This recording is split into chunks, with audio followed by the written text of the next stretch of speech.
Ooh, no, not new game. Continue.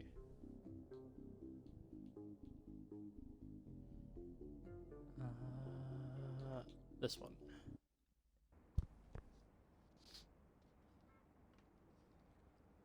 Okay. Only one more kill, and I can leave this life of endless death. Oh, that's right, we had part 2. I forgo.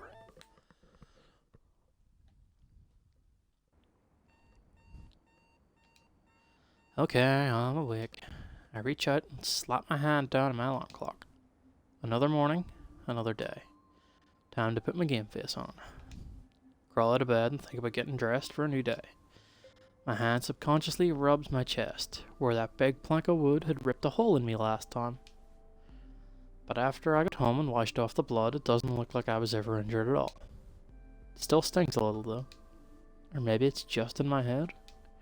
I reach over and pull out my secret journal from behind my books. After flipping to my bookmark, I note down the details of last night's suicide attempt. This entry is just the latest one in many, many entries. It sickens me that I have to keep a journal like this. But I have to narrow down a way to overcome this curse that stops me from dying. I close my secret journal and put it away. I didn't get to test death by ghost last night because it technically was the plank through my chest that got me.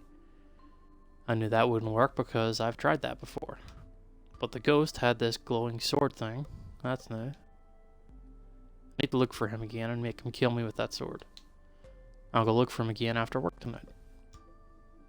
But first, I have to go to school for some holiday assignment. I know that almost every teenager in the world feels that school is pointless, but I think it's even more pointless in my case. Maybe I should skip school today. Yeah. It's a good day to skip school.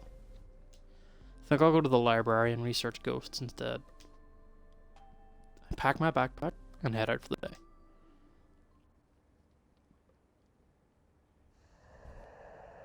She's not here. Back in the video store for another shift. After spending a not so productive day in the library with books that don't actually have much information about ghosts, it's good to be somewhere familiar again. Tonight's shift has been pretty peaceful. I look at my watch. I'm about 30 minutes from closing up the store. Hopefully, it can stay quiet tonight so I can go and look for the ghost after my shift. I managed to catch the last bus to Hartford Hills last night, and I want to do it again. The door opens and the customer from last night comes in. Hi, welcome to Groovy Movies. Can I help you? Yeah, I'm returning a movie. She passes me, psychotic mood swings. Oh, this isn't due till next week, you know. Well, it's a really bad movie and I just want to get rid of it. I can't believe you recommended this to me. Your brother didn't like it? No, he didn't, and it was really a waste of his time. The woman starts breaking down and crying.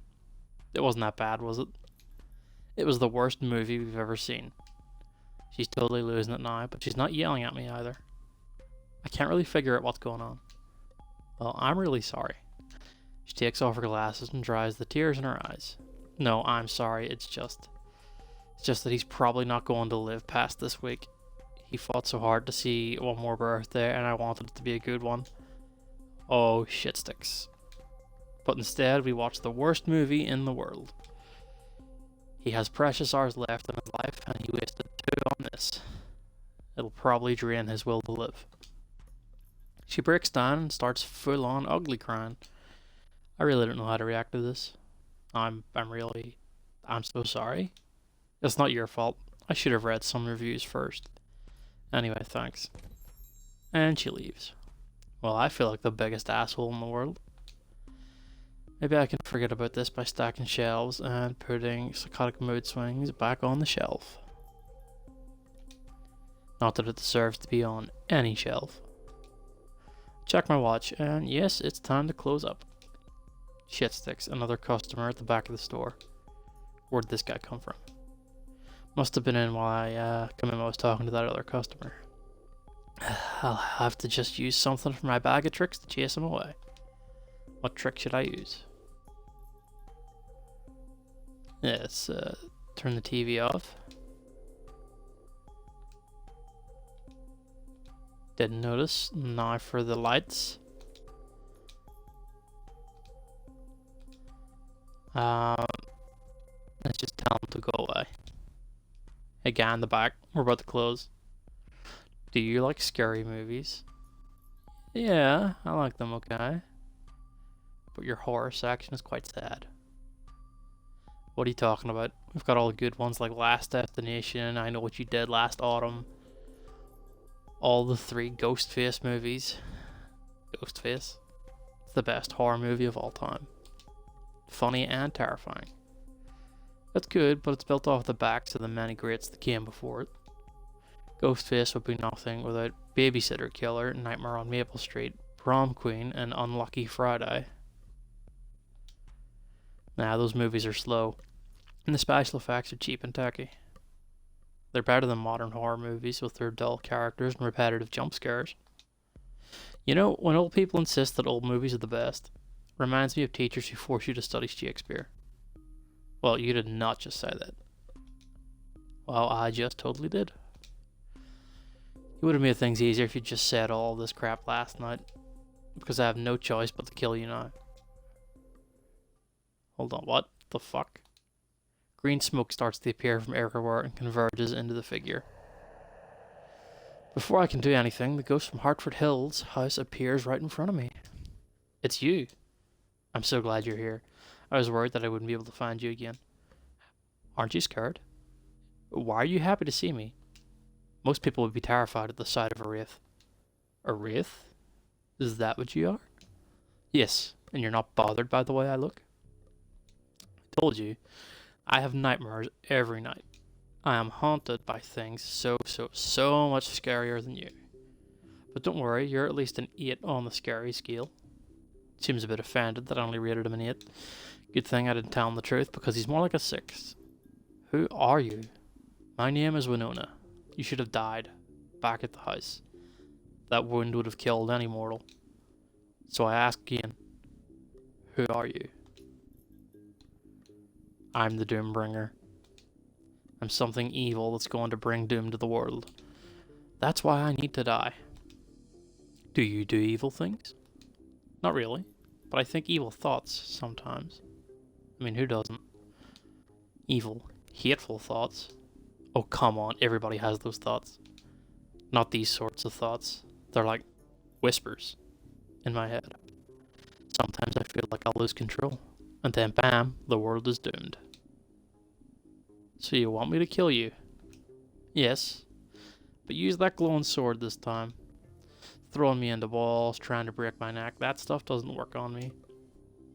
The wraith scrunches up his skull face. He looks like he's thinking really hard about this. Oh, come on, Skullface. One singular death is better than a billion deaths if the world ends, so let's just do this. Fine. Oh, he just pulled that glowing thing out of nowhere.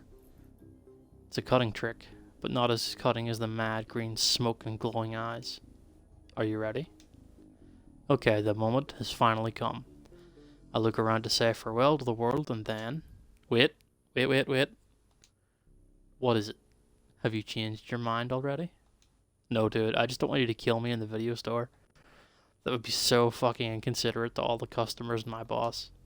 Let me close up and go to the alley behind the store if you're in a hurry. He releases his fist, and the glowing sword disappears into smoke. Sure. Makes sense. I quietly stack the rest of the movies away. Also, I just realized that I argued about horror movies with a ghost. That's one for the journal.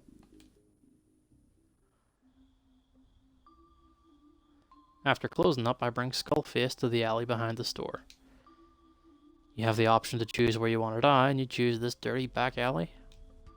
Do I look like some prissy princess who wants to die in some kind of pink fluffy castle?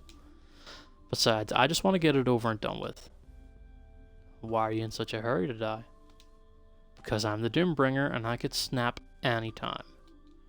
I don't want to snap because I wasted time choosing the perfect dying dress. Hey, that's Sonic Spark. What's going on? I rush over to the end of the alley and find Brock and Chong terrorizing poor Sonic. These two jock assholes have cornered him and are taunting him. Stupid little mutt. It was your fault my throwing arm got cut. Stupid little mutt. Throws a bottle at Sonic and it smashes on the ground next to him. What's going on? Please, Skullface, can you help me rescue that dog? Do you know those two?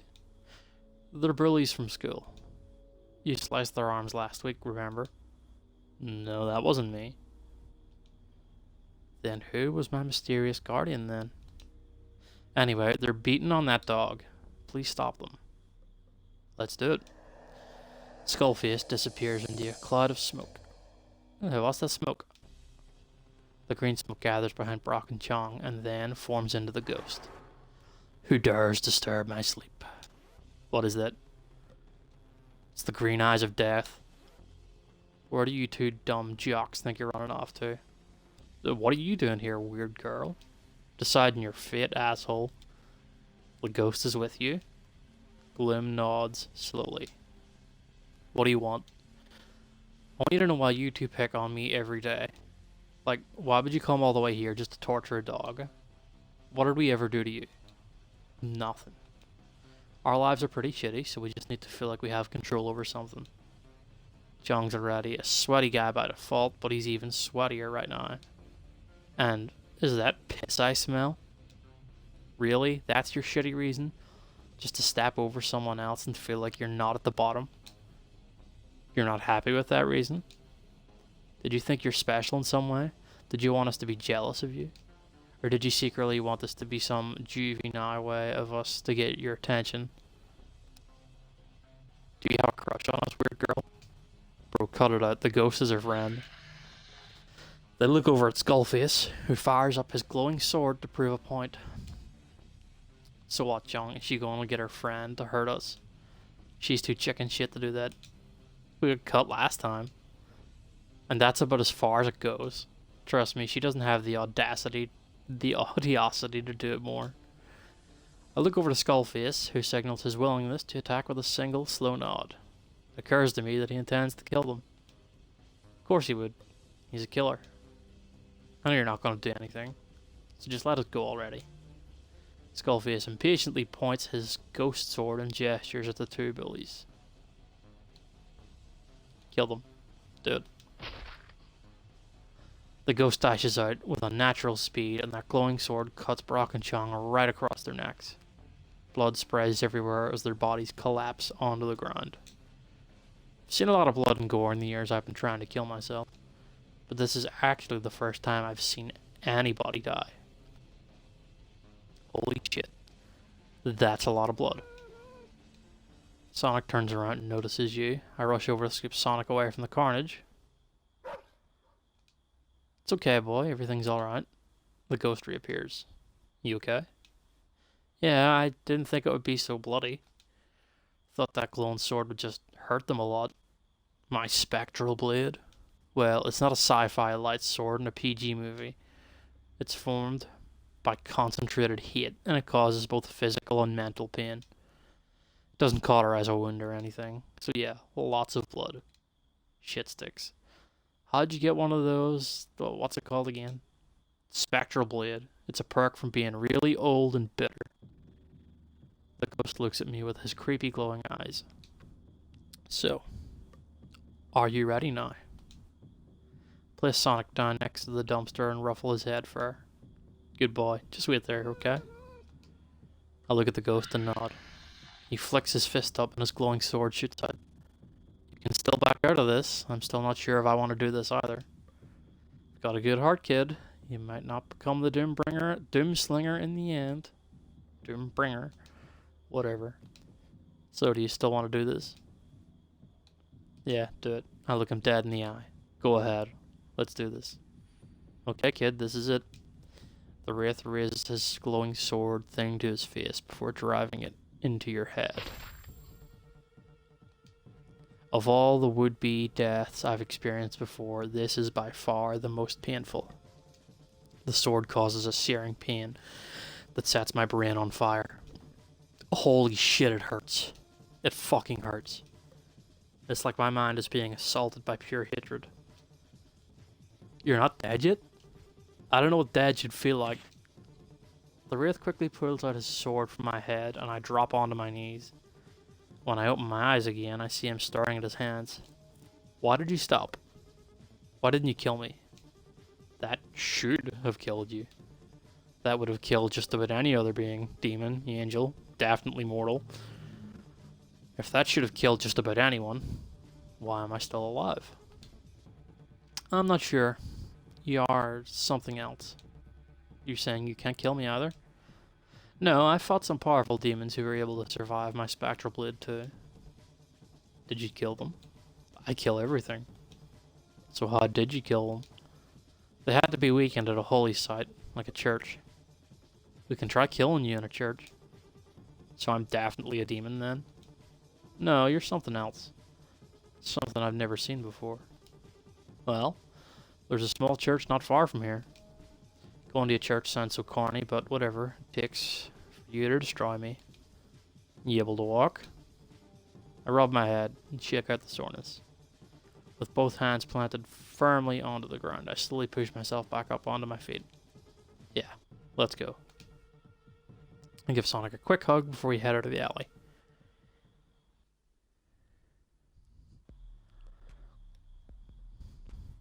I like this part of town. The streets are usually pretty quiet and empty. The sidewalks are comfortable and the street lamps have this nice warm glow to them. The walk to the church has been pretty peaceful so far. The streets are quiet tonight and we haven't passed anyone yet. Great, because I don't really want to explain to anybody why I'm walking next to a legless floating skull. Ghost with a skull for a face. I take a closer look at my would-be executioner. He's hollow.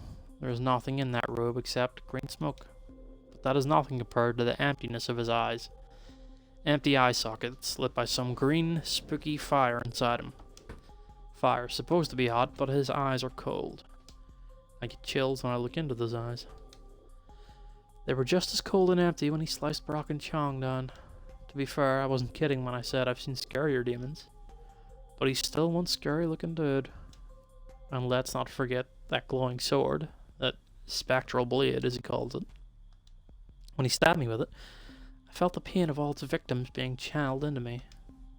And no bullshit, it was a lot of pain. How much death has this guy seen in his time? He must have killed a gazillion people. And it shows in the way he floats around like he's not afraid of anything at all.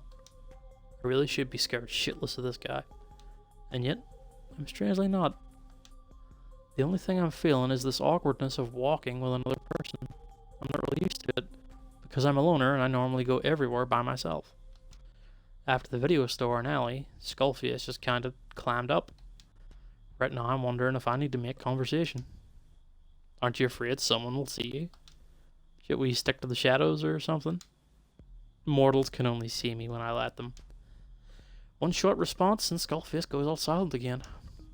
We walk for another 5 minutes in awkward silence. I see a glint of something small and shiny in the light. Wait a minute. What is it? Just give me a minute, okay? I rush over and hold my hands protectively over a little snail crawling across the sidewalk. Use my thumb and index finger. I gently pull the snail's shell. It shrinks back into its shell when it feels me pull on it and stubbornly sticks to the ground. But with a little bit more pressure, it finally loses its suction on the ground. I can almost hear a little popping sound. I lift the little guy up to my face to make sure it's okay. What are you doing there? I'm putting the snail somewhere safe. Put it on the grass where it was headed. Here you are, Mr. Snail. A little boost for you. Now I hope you find what you're looking for. Why did you move the snail? I had to. We'll probably get crushed by some jogger or cyclist if we left it on the sidewalk. It's just a snail. It's a living creature. Same as us. Well, same as me, anyway. You're strange, says the cloud of green smoke with a talking skull. If Skullface was offended, he doesn't show it. Continue walking in awkward silence again. Is he ignoring me on purpose? Why is he so quiet? Are traveling companions supposed to stay silent? Or are they supposed to walk and talk like on that show about the White House? I look at Skullface and wonder what's on his mind. He's definitely playing a game, trying to sag me out with extreme silence. Well, that's not going to work. I can be quiet too. I don't need to talk. I'm comfortable with silence. I've been silent for most of my life. I'm the fucking queen of silence. So, who are you? What? Like, what do I call you? Do you have a name? Gloom. Is that your name or a mood? It's what everyone calls me. There are a lot of rumors about you. What rumors? You killed a lot of people, left a lot of unsolved mysteries. They were demons, and they all deserved it. People say you're the ghost of Elvis. Been called worse. So you're not the ghost of Elvis? No, I'm not. Do you visit random people and sit on them while they sleep? Christ, you ask a lot of questions. You know, I don't normally talk to the people I'm about to kill. Well, I'm about to die. Any secrets you tell me will die with me. Is it too much to ask to know a little bit more about the person who's going to put me out of my misery? Fine. What do you want to know? Why do you go around killing people? No judgment, I promise. Well, they're not people. They're demons. I hunt demons. Have you killed as many as everyone says you have? I've been hunting demons for 400 years now, so yeah. There have been a few. Been killing demons for 400 years? Why? Is that like your job or something? I'm atoning. What's atoning? Atoning is when you do something wrong and you have to make up for it. What did you do? Something bad. High bad. Really bad. And now I have to pay the price for my actions. There's a short break in the conversation, but I think he's open to answering another question. Do you enjoy the killing? No. You seem very good at it. I am, but I still don't enjoy death. You're doing the world a great service by killing so many demons. Doesn't it feel nice to help people by defeating evil? I don't think you understand. I'm not the good guy here. I'm just a guy that's really good at killing things. I wish I can be as powerful as you and shoot out a crazy glowing sword of doom whenever I need it. Why? So I can go around killing demons too. No, you don't. It's phenomenal cosmic powers, but itty bitty living space. What does that mean? It's from Funny Genie. You mean that cartoon? Yeah, it's a classic. I don't watch cartoons. Old horror movies I can understand, but this movie was from your generation. I just don't watch kid stuff. Is it that big a deal? What happened to your childhood? What happened is I didn't have one. Just got what the grown-ups watched, which was action flicks. It's the closest thing I had to a kid's show was Last Action Star. There's a lot of violence in your life, says the guy who's been killing things for 400 years. Well, I wish there was more that I could offer than just being really good at killing things. At least you have that. All I can offer is killing myself. It's a big thing. Suicide and self-sacrifice. It sounds noble when you say it out loud, but I feel it's a cop-out. I want to do other good things. You already do. You save snails. It's different. Saving a snail and killing a demon is not even in the same fucking league. You're right, it's different.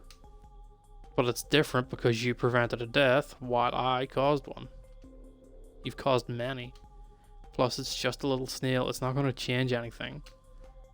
Someday, you'll realize that the little things make the most impact on this world.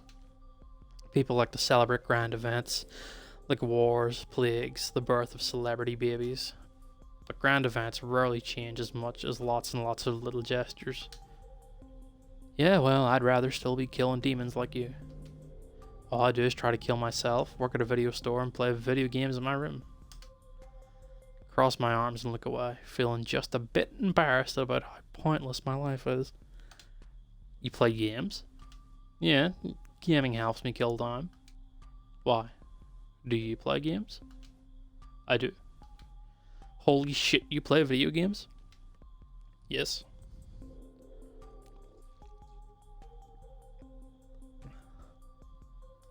For real? I also need to kill time. What games do you play? I like action games like Revenge of the Ninja, Golden Hammer, Speedy Hedgehog. Like keep my reflexes up, you know? Aren't those all old games? They're not that old. They're all 2D and old school. It's the year 2000, it'll be 2001 in a week. We're all moving on to 3D games now, so you should let 2D go. And some things will never die. 2D has more personality than ugly 3D blocks. 3D is a passing fad. Once people get over the novelty of it, they will all go back to 2D graphics. You can't just get good artistic details with a bunch of blocks. And there is no better gameplay out there than what I've got on my Mega Drone. I know you're some immortal wraith and all, but wow, I just realized how fucking old you are. The Mega Drone is what I played when I was an infant. You have to get better hardware now because nobody will be using 2D graphics in 5 years. New and shiny will never get you a better game than good old-fashioned design and gameplay. That's why people still listen to Beethoven and watch movies like Clash of the Greek Monsters. If the fundamentals are already perfect, you don't need a glossy wrapping to dress it up. Old machines can't handle big games, and games are getting bigger and better now. With big open worlds that give you the freedom to explore and try different things. But with all the increased freedom and choices, you're no longer know what you're supposed to do. Sometimes it's better to keep things simple. Whatever you say, old timer, keep clinging to the past like it's a walking stick. Yell at the future to get off your lawn. I'm just about to retort when we arrive at the church. Okay, we're here. Let's finish this litter. The church we're at is a small neighborhood church that I sometimes visit when I need to get away. I usually feel a bit awkward visiting because I don't really believe in any religion. At least, not enough to practice. But I like the idea of going to a church. Do you ever get that? You like the idea of something better than actually doing it? Gloom stares at the church. I wonder if there's something wrong. My people skills suck enough as it is, but it's even harder to read someone without a face. Will this church do? It'll do. Are you ready to do this? Yeah, let's go in. He starts floating towards the church doors, but I suddenly remember something. Wait. Will you catch on fire or something? Is it going to hurt you if you enter a church? Gloom looks at the church. A little, but it's not physical pain. The pain comes from an emptiness inside. I'm not sure if you understand what I mean. Actually, I think I do. He stops at the door and gives it a push. But the door doesn't open. It's locked. The locked doors always stop you? Okay, kid, can you shapeshift into smoke and then seep through the cracks? Well, no. So I'm going to have to open these doors for you then, won't I? I can either cut them open with the Spectre lid or force them open with my hate blast. What the fuck is a hate blast? It's a projection of concentrated hate, resulting in a blast of psychokinetic force. Basically, I get pissed off at things and then they get knocked around or they break. So much rage. After I kill you, I will behead you and stick your head to a yellow Pizza Hut arcade machine. I hold up my hands in mock surrender. Okay, I'm backing off. So kid, how do you want me to open the door? Just use the blade. Just cut the doors with the glow sword. It's a bit quieter than forcing our way in, right? Let's see. Gloom tightens his hand into a fist, and with a quick flick of the wrist, his sword shoots out of his arm. He speeds towards the door and slashes the lock off. With the lock cut off, he flicks away his sword and gently pushes the door open. After you. The two of you enter the church.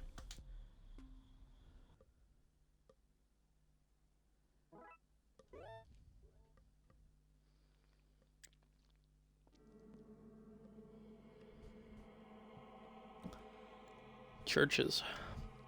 When a person has been to as many of them as you have, they'll soon realize churches are all the same. Always empty, dark, and cold. But then again, you only ever visit them in the middle of the night. It's probably different during the day when they're filled with people. Maybe you wouldn't feel so alone if you were physically around other people equally as lost as you are. You look up at the large crucifix and wonder if the guy upstairs is watching you right now. This is the last one. You'd better let me return after this. You look at Winona. She's studying the church, examining the pews and the ceiling. At first you assume she's just curious, like maybe she's not the church type, or because she's never been and seen a church at night. Then you remember, this is where she's going to die. All the leaves are brown, the sky is grey. What did you say? Nothing, it just reminded of a song, was all. You're singing California Mamas, right? Duh. You like old music? Not all of it, but I like Van Harrison, Creedence Clearwater, Clean Water, some of those tunes. I like those bands too. I thought kids your age only listened to boy bands though. Todd is a bit of a dick. Because of him, I listened to better music than the other kids in school. Todd, your father? Foster father. My real parents died when I was really young. Oh. Yeah, well, it was a while ago. So, are we going to do this? So, are you feeling anything unusual in here? Any pain? No. Maybe a little cold. Should I be feeling something else? I'm not sure. I thought you've done this before. I didn't really have time to give the giant demon a medical examination while I was fighting it. Whatever. I prepare to kill her. I summon the spectral blade. Any last words? Don't stop till I'm dead. Okay. You raise your blade and drive it straight into her forehead. Flacum. Suddenly there's a massive white explosion and you feel like your mind is torn apart. The next thing you know, you're in a strange, bright place. It's quiet here. Peaceful. Seems like a nice place. You see a man and a woman you don't recognize. Who are these people? They look pretty happy though. And the woman, she's beautiful. The smile of hers lights up the whole place.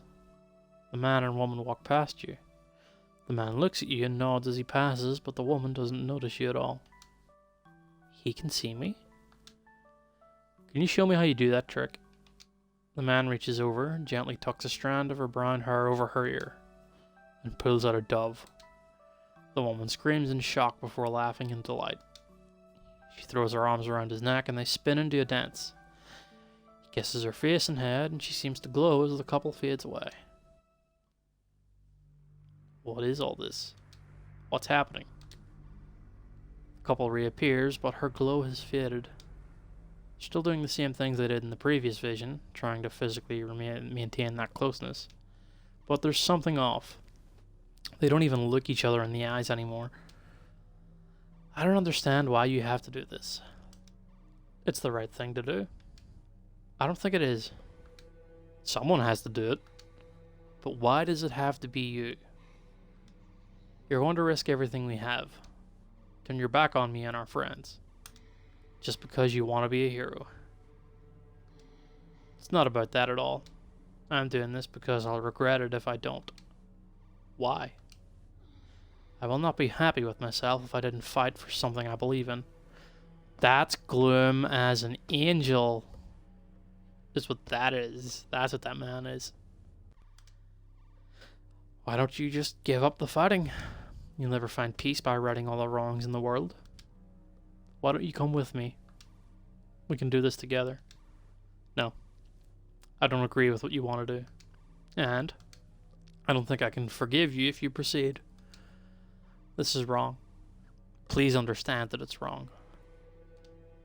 I've never stopped you from doing anything before. No, you haven't. But you never really supported or encouraged me either. But what was I supposed to do other than let you do it? You tolerated my job. You never really accepted it. But it's more than just my job. I do what I do because it's who I am. You can find something else to do. If I don't do this, I won't really be me. Please don't do this. The man looks at you as if he's asking for your advice.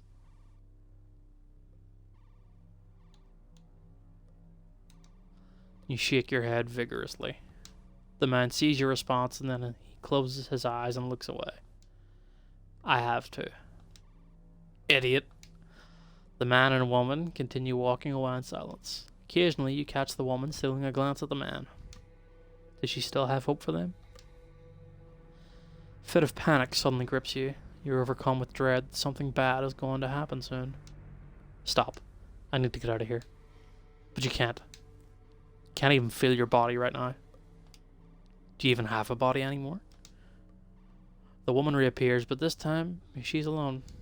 You wait around for the other guy to show up, but he doesn't. The woman buries her face in her hands and cries. Where did that guy go? Why is she alone? You fool, how could you leave her alone? What could be more important? Get back here, you idiot. You're making a big mistake. The next thing you know, you're back in the church again. Your head is pounding. You're so weak you're barely able to keep your body from collapsing into smoke. What was that? Who were those people? It felt like a David Lynch movie. You look around and see Winona lying on the floor, also clutching her head in agony. Winona, are you okay? Yeah, I'm okay. I feel like I got head-butted by a rhino though, which means I'm still alive. Yeah, you're alive. Thought you said you could kill super demons in a church. Winona crawls onto your hands and knees and climbs onto a pew. She sits and looks over at you. Shit sticks, Gloom. You look messed up. I thought I'm the one that's getting killed. Pull yourself together and get up off the ground. As you regain your strength, you're able to keep your body more corporeal again. What was that big explosion? Is that normal? I don't know. Was it loud or was it just my head? I'm not sure. When the ringing in your head starts to clear, you can make out police sirens in the area. And they're coming closer. I think that explosion wasn't just in our heads. The police have been alerted and they're coming this way. Shit, what do? We get out of here. Take her and rush outside the church. Where are we going? You look around for a tall building. Are you okay to go somewhere quickly? I think so. Take my hand. You hold out your hand to her. After a brief moment of consideration, she reaches out and grasps your hand firmly. I can still cross the road by myself. I'm a little hurt, but I'm not 5 years old. You ignore her remark. Hold tight. Sure. You pull her close and carry her in both arms, and then you leap onto the rooftop of a tall building.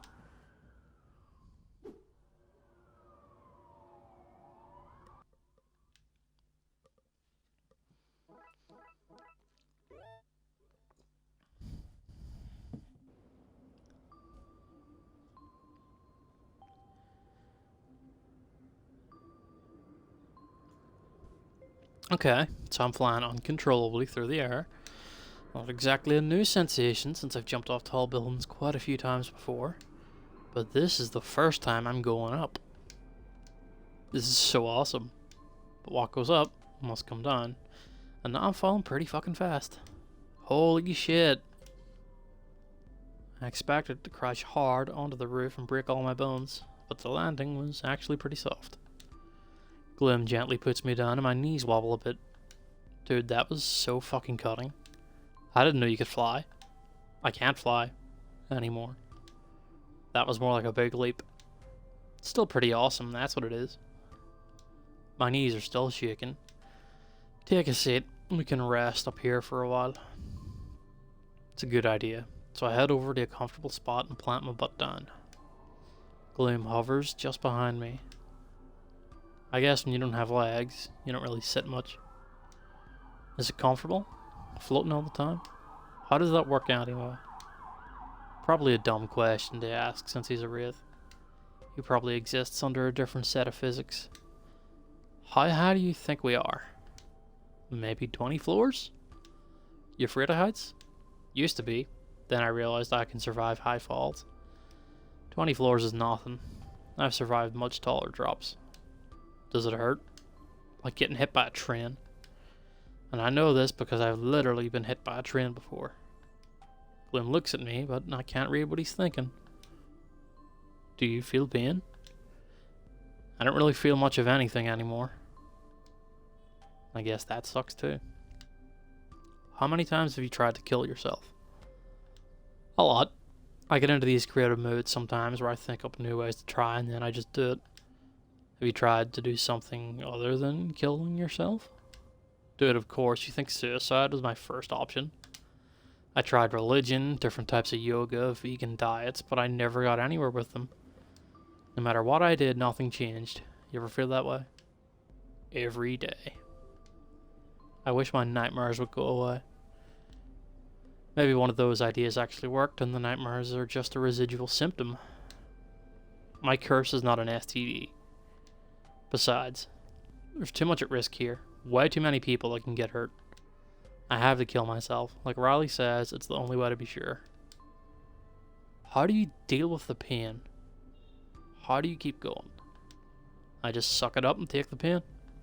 At first I thought it was punishment for trying to kill myself, but now I think it's punishment for failing to kill myself. So I keep trying. I have to. Gloom seems to be scanning the buildings around us. It's almost as if he's sniffing the air. I wonder what's on his mind.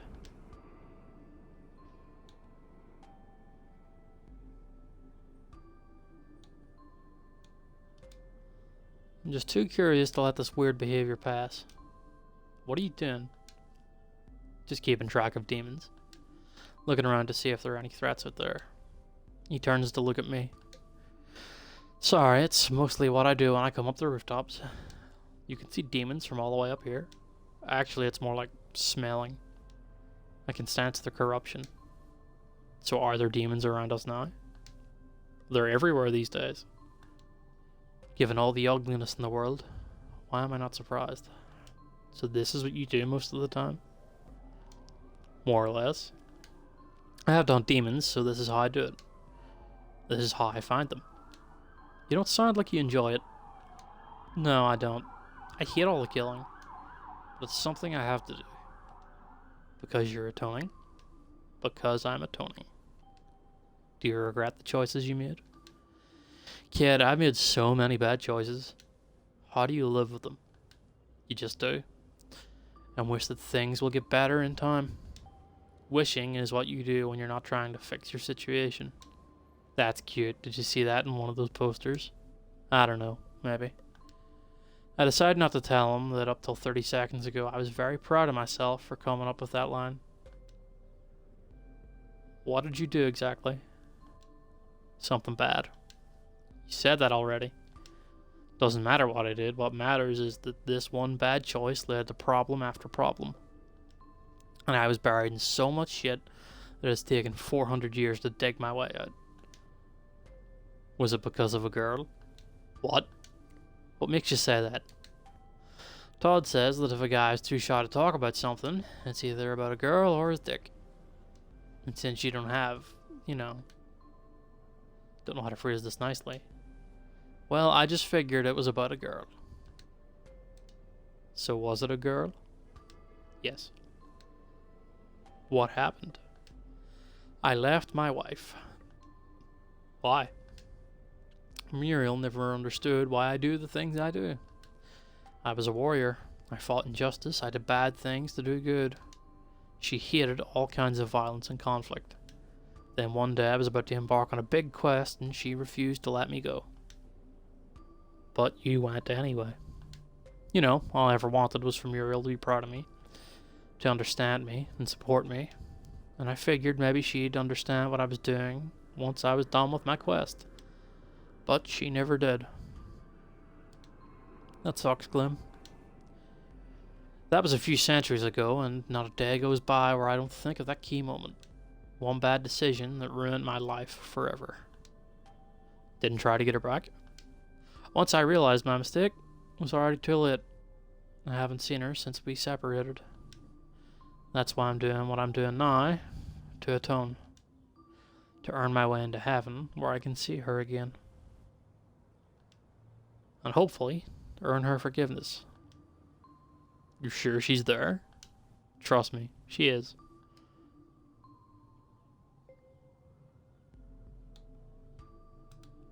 I'm sure you'll see her again, Gloom. You're working too hard not to be rewarded. I hope so. Since you're like all supernatural and shit, can you go back in time to make a different choice? I've tried. Found a time shaman and enlisted his help once. A time shaman? What the fuck is that? A regular shaman communes with elemental spirits like fire and water. A time shaman communes with the time spirits. Time spirits? How does that work? Well, you see, the time spirits. I'm not your exposition device. I've asked before and she's explained in great detail. But I still don't understand what the two stupid time spirits are. All I know is you can go back and relive the past, but you can't change things. Ever. Apparently time doesn't work that way. Interesting. Why? Do you want to go back in time and change something? Maybe. But what? Even if I could, I wouldn't know what to change. It's not that easy for me because I didn't do anything wrong. I didn't read a forbidden book. I didn't cut a deal with the devil. I was just born as the Doombringer and didn't have a choice. So fucking unfair. The only thing that can fix this is to kill myself before it happens. It's funny. You want to change my past. I want to change my past, but you want to change your future. Okay, kid. Let's help you do that. We failed 3 times already.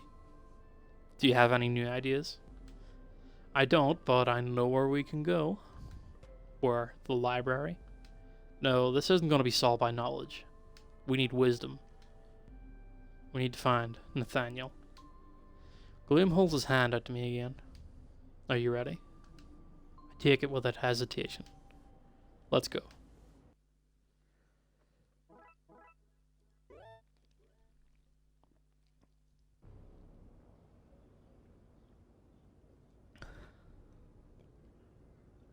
This is the one place that you're going to likely to find Nathaniel, and the fastest way there is across the rooftops. So you travel across the city, leaping from rooftop to rooftop. It's a thrilling sensation if you've never done this before. Constant cycling between violently thrown forwards and then free falling. Almost like controlled helplessness. It sounds like a contradiction, but it's the best way you can describe it. You worry that Winona might not be up for it. Oh my god, this is so cutting. But clearly, she's enjoying the ride. You keep saying cutting. Why? Oh, it means cutting edge. You say it when something is really awesome and innovative. You kids say the weirdest things. Well, you sound like a cranky old guy now. Hey, I used to be young. I did cool things. Dude, you look like you were born old. If Clint Westwood and Morgan Freedom had a kid, it'd look like you. You grumble to yourself, stopping only when you realize that grumbling is exactly what a cranky old guy would do. The city looks so different from up here. How so?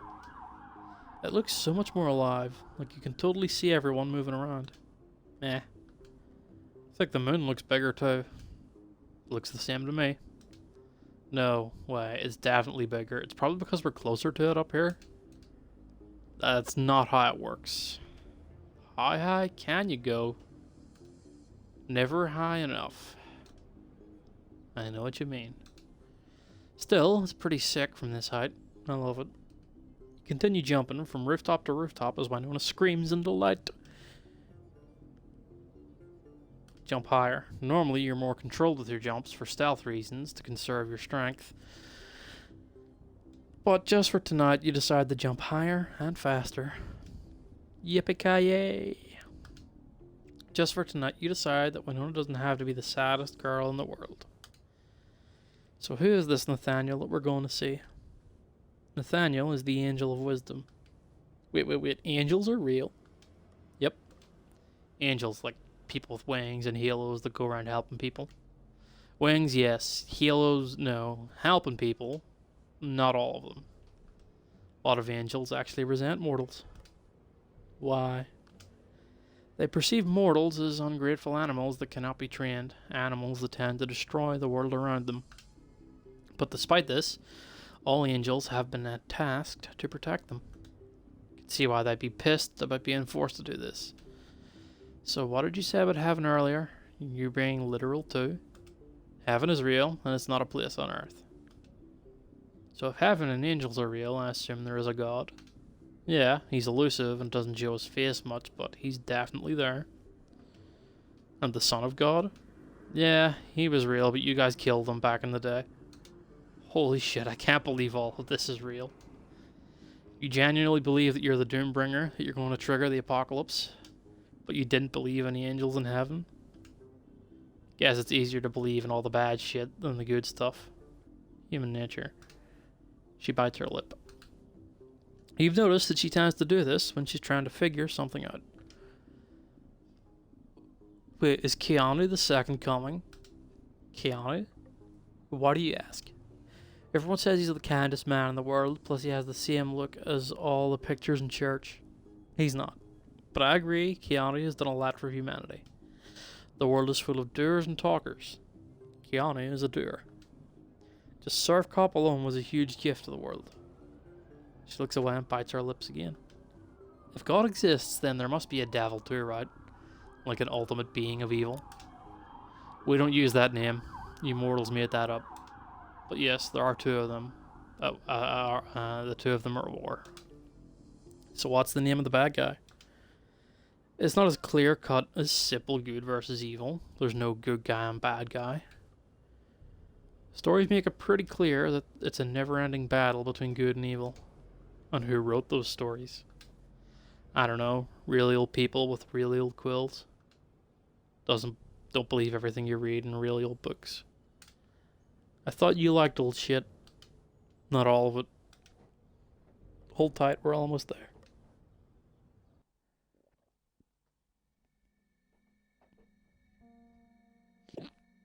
After 20 minutes of exhilarating rooftop hopping, you arrive at your destination.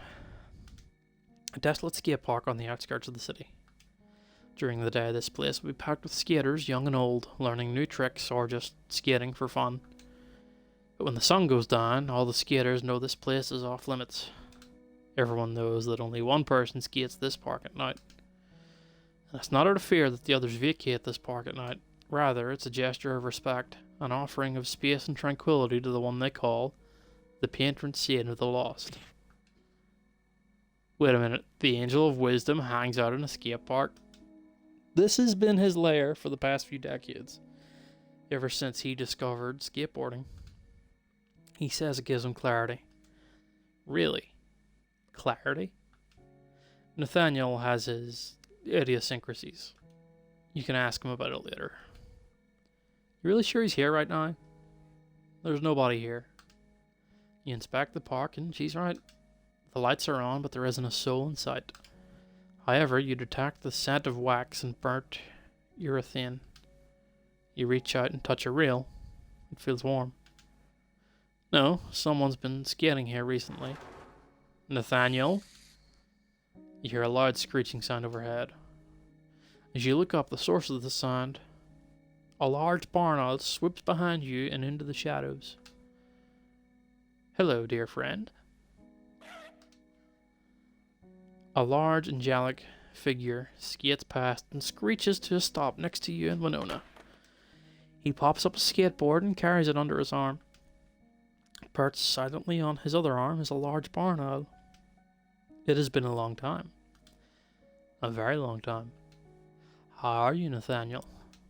I'm well. Aristotle and I have been working on my blunt side. Judging from the dents and scratches in your armor, I guess your quest has been difficult. I'm still getting used to the hip rotation required. My natural instincts get in the way. You'll get it. I believe in you. Thank you. It always was good to see you. The owl focuses its attention on Winona, who's staring wide-eyed and open-mouthed at Nathaniel. Does my appearance bother you, young lady? I've just never seen an angel before. How do you skate with your hood pulled so low? How can you even see clearly like that? You'd probably land your trick more easily if you weren't skating with your vision obscured, you know. Skating isn't the same as playing guitar in a grunge band. You look away embarrassed. Nathaniel laughs gently. It is a fair question, and a sensible suggestion. However, the placement of my hood doesn't really matter as my eyes can no longer see. You skip blind? Hi. Aristotle here acts as my eyes. I see what he sees, and he has very good vision. That is so cool. Can I pet him? Nathaniel stretches out his arm, and Winona eagerly goes over and gently strokes the owl's wing. How are you, Aristotle? You're so totally Cusick, and you have the softest feathers. Now that Winona is close up, she's able to peer into Nathaniel's hood and see his injured face. What happened to your eyes? I lost them in battle. Must have been epic. Wasn't much of a fight. I'm the angel of wisdom, and wisdom tells us that violence is rarely the solution to any problem. Thus, combat is not one of my strengths. My opponent, however, is a master of violence. I am thankful I only lost my eyes that day. Sorry about your eyes. There is no need to apologize for something that you did not cause. It was a long time ago. Furthermore, I have Aristotle now. Magic owls aren't easy to come by, and your friend, Azrael, journeyed far to find him for me. Winona shoots you a look. Azrael? I thought you said your name was Gloom. I said people call me Gloom. Azrael is his true name, and that is what he was known when he was the Angel of Justice. Holy shit, you used to be an angel? Yes, and he was a good one too, before his fall. So all that shit about going to heaven, you're actually talking about going back home? You shrug. Is Muriel a metaphor for heaven? No, I'm not that deep. And what about you, little blasphemer? What is your name? I'm Winona. Well met, Winona. May I ask why you're traveling in the company of an ill-tempered wraith? Bit of a long story, and I'm kind of trying to stop something from happening. And you need his help. Well, I haven't been able to do it myself. What do you need help with? Perhaps I can help. I need to die. While you can't see Nathaniel's face, you sense that it has probably become ashen. Nathaniel, what's wrong? Nathaniel? The owl looks at you, then at the girl. Winona, have you ever tried skateboarding? A little, but I can't even ollie. There's a spare board over by that ramp. You should try again. I wonder why Nathaniel is trying to send Winona away. Hey, I know you guys are just trying to get rid of me. What are you going to talk about? We have some immortal stuff to discuss. If it's about me, I should know. Come on, I'm old enough to hear it. Just give us 5 minutes. Please. Okay, fine. Can I at least use your board? Nathaniel hesitates. This board is carved using wood from Yggdrasil. Ig what? The world tree. The skateboard is not meant for mortal knees. I'm sure it's just a regular department store skateboard. I've seen that Panda Bear graphic before, and it wasn't on some mythical skateboard. Please just use the other board. Okay. Winona reluctantly walks over to the other board. She hops onto it and starts skating around the park. Nathaniel's eye twists its head around to watch Winona. Wasn't long before she loses her balance and falls on her butt. I'm okay. You turn back to Nathaniel. So, what do you know about this girl? Gabriel told me that he foresaw the fall of heaven. It happens because of a being known as the Doombringer. Winona, you gotta be shitting me. That kid over there is gonna bring down heaven. I wouldn't be able to breach the gates even if I had an entire legion of demons. How's she gonna do it? I do not know, but it was foreseen by Gabriel. She is an innocent kid, Nathaniel, totally free of corruption. Even Michael admits this. I don't believe that she'll do this. The person she is now might not be the person she is in the future. People change. You know this better than anyone else. Michael wants me to kill her, you know. The Archangel of Righteousness put a hit on an innocent, totally sinless kid. Michael will stop at nothing to protect heaven. You look over to Winona. She's trying hard to land on Ollie, but it's still beyond her. Still, she keeps getting back up onto the skateboard. Kid's got spunk. She does. She notices you looking and waves to you. You wave back and she starts skating again.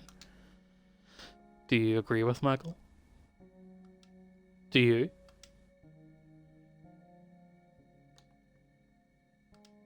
Michael is an asshole, but he's not wrong this time. Heaven must be protected at all costs. It's just, she's of good heart, Nathaniel. She's the type that used to bring the mortals hope. You remember all those martyrs? Yeah, they all died. Can you bring yourself to do it, Azrael? Can you end her life? Yes, I can.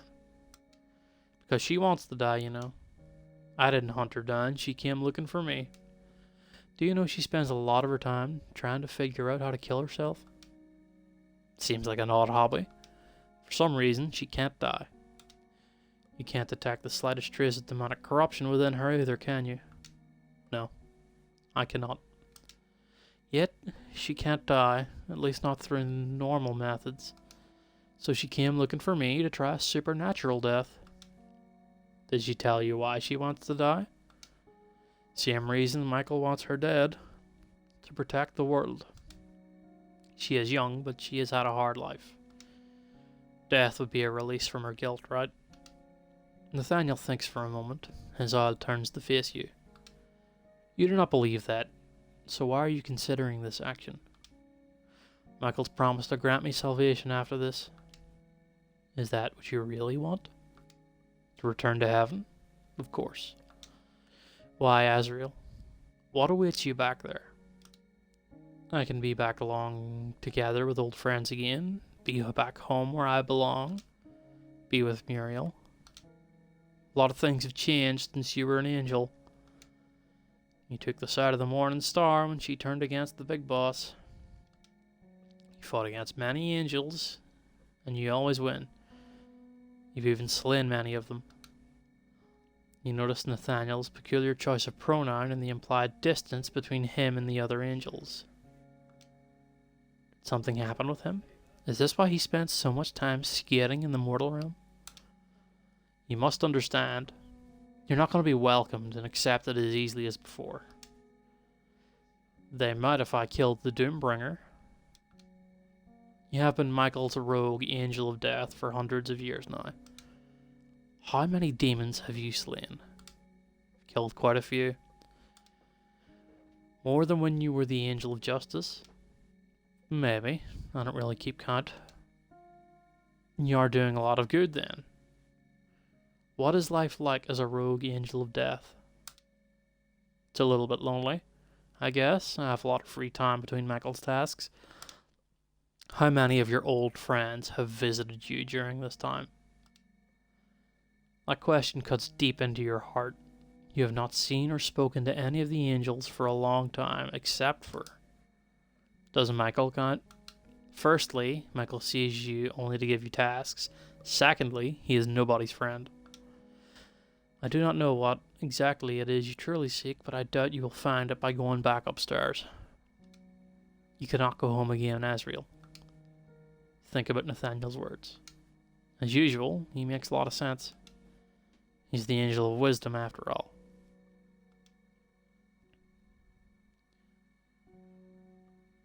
You're right.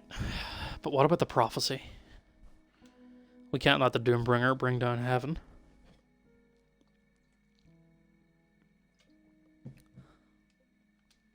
I'm not certain her death is the only way to defeat the Doombringer threat. She's just too frightened to try other solutions. That girl isn't afraid of anything, Nathaniel. Look at all she's done. She's fearless. You're focusing on the behavior, and you've missed the emotion driving the behavior. What do you mean? No doubt she is brave, but her bravery is not driving her actions. Her fear is what drives her. She is so afraid of becoming the Doombringer that she is immediately seeking the ultimate solution. I can sense the child respects you. Show her that she can defeat the shadow of the Doombringer without resorting to suicide. And defy Michael. This would not be your first time doing so. I'll think about it. If wisdom was not what you were seeking, then why did you come to see me? I need to know how to kill her. The kid is unkillable. A dark power protects her. Must be suppressed before you can kill her. We went to a church and it wasn't enough.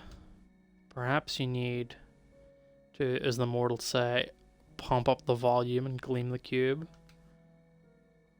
I have to take her into heaven. The light there will suppress any dark power that protects her. Well, that's great. The only way a mortal can enter heaven is after they die. And she can't die until I bring her into heaven first. If this paradox isn't bad enough, I can't enter heaven either because I've been banished. Both you and Nathaniel stare at the ground in silence. There is still hope, Azrael. The mortals decreed, this year is the Great Jubilee. You immediately understand Nathaniel's hint. The holy doors. Indeed. But you only have a few days before they close. I suggest you take the time to decide if this is truly something you want to do. There are 365 days in this year, of course. This quest lands on me when I only have the days to spare. Or it could have come to you next week when it is already too late. It is simply a matter of perspective, Azrael. I have to kill a kid to go to heaven. From what perspective is that not ironic?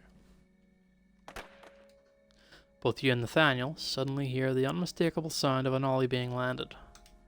You look over and seeing Winona skating excitedly towards you. Gloom, I landed an ollie. That's great. We both heard it, loud and clear. I've been trying and trying, I was totally sucking. And all of a sudden it just pops and I landed so cleanly.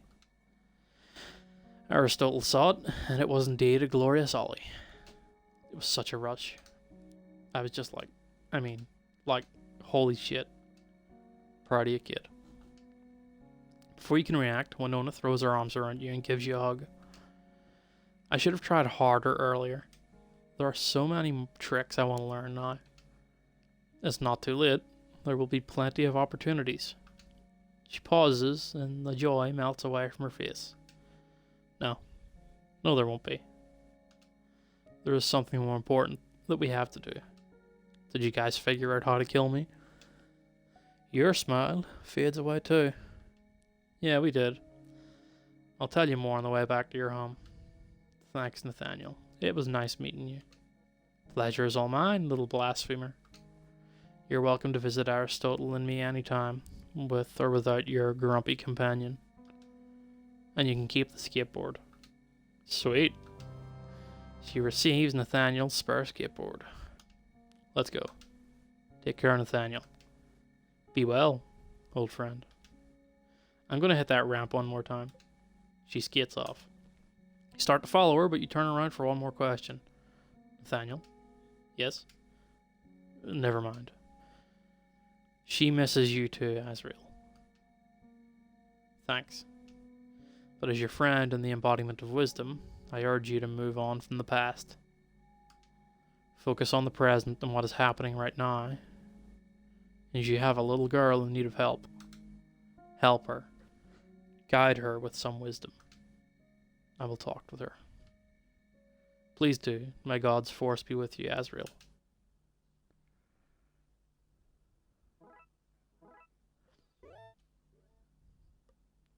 Oh, wait, what?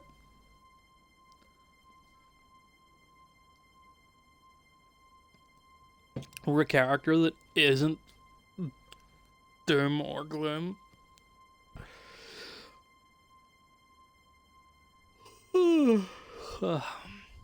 In another part of town, Lucia enjoys a chai latte while waiting on the top floor of a parking garage. She giggles to herself as if she just recalled some amusing joke. Places her cup on the wall and turns around. What have you got for me, cat? A large, wild-looking woman appears. Oh, hello. The large woman bows with a grace that belies her rough and brutish appearance. My lady, the shadow demons just reported in. Gloom and Winona met with Nathaniel in skate park. He knows about prophecy now. Katerina speaks with a strange Eastern European accent. Nathaniel confirmed that Winona is the Doombringer. Yes. That blind slacker would have also figured out how to overcome our protections too. Katerina instinctively reaches for her knives, sheathed in the back of her jeans. So I kill Gloom, yes? No. Stand down, girl, don't be so feisty. I bring Death Squad and kill him, no more threat. Gloom will do the right thing, and everything will be fine. How can you be so sure? Gloom's loyalty changes many times. His loyalties change, what, every 400 years? It's about as often as you change your jeans. My jeans are clean. Chill out, cat. He and I go way back, and I know he'll do the right thing. His right thing might not be the same as yours anymore. What you two had was long ago. Things change. If only they did. No, he's the same guy he was even before the Great Fallout. Unwavering, virtuous, very predictable. Killing him is easiest, yes? Do you really want to face your old mentor in combat? How many demons have we lost to him?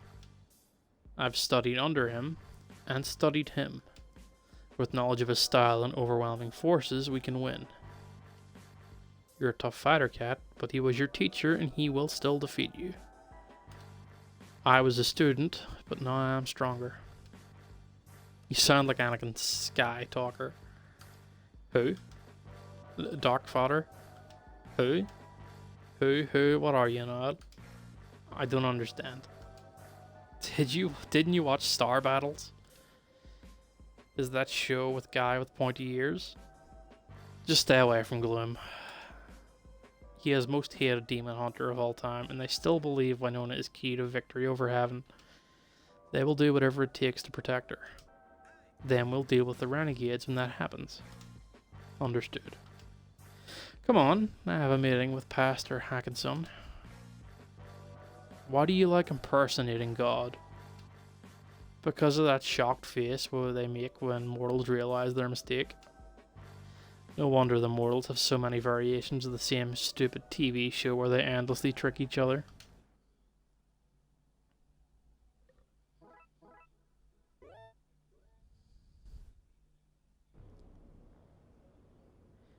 Winona wanted to feel closer to the moon again, so you escort her home by leaping over the rooftops. You're not sure if the thrill had worn off or if she just buried in her thoughts, but she is a lot quieter this time. So awkward is the silence, you visibly breathe a sigh of relief when she finally asks you a question. So, what did Nathaniel tell you? Well, we were right on track when we tried to weaken you at the church, but a church's innate energy is not enough to dispel the dark power protecting you. So what? We have to go somewhere bigger? Like the cathedral in the city center? Good guess. But the cathedral is just the first part of the journey. What we need is the holy door inside. What's the holy door? Holy doors are found in some cathedrals. Most of the time they're walled up. But on Jubilee years, the doors are unwalled and opened. What's a Jubilee year? The only Jubilee I know makes fireworks from her hands. Well, the Catholic Jubilee is celebrated every 25 years or so.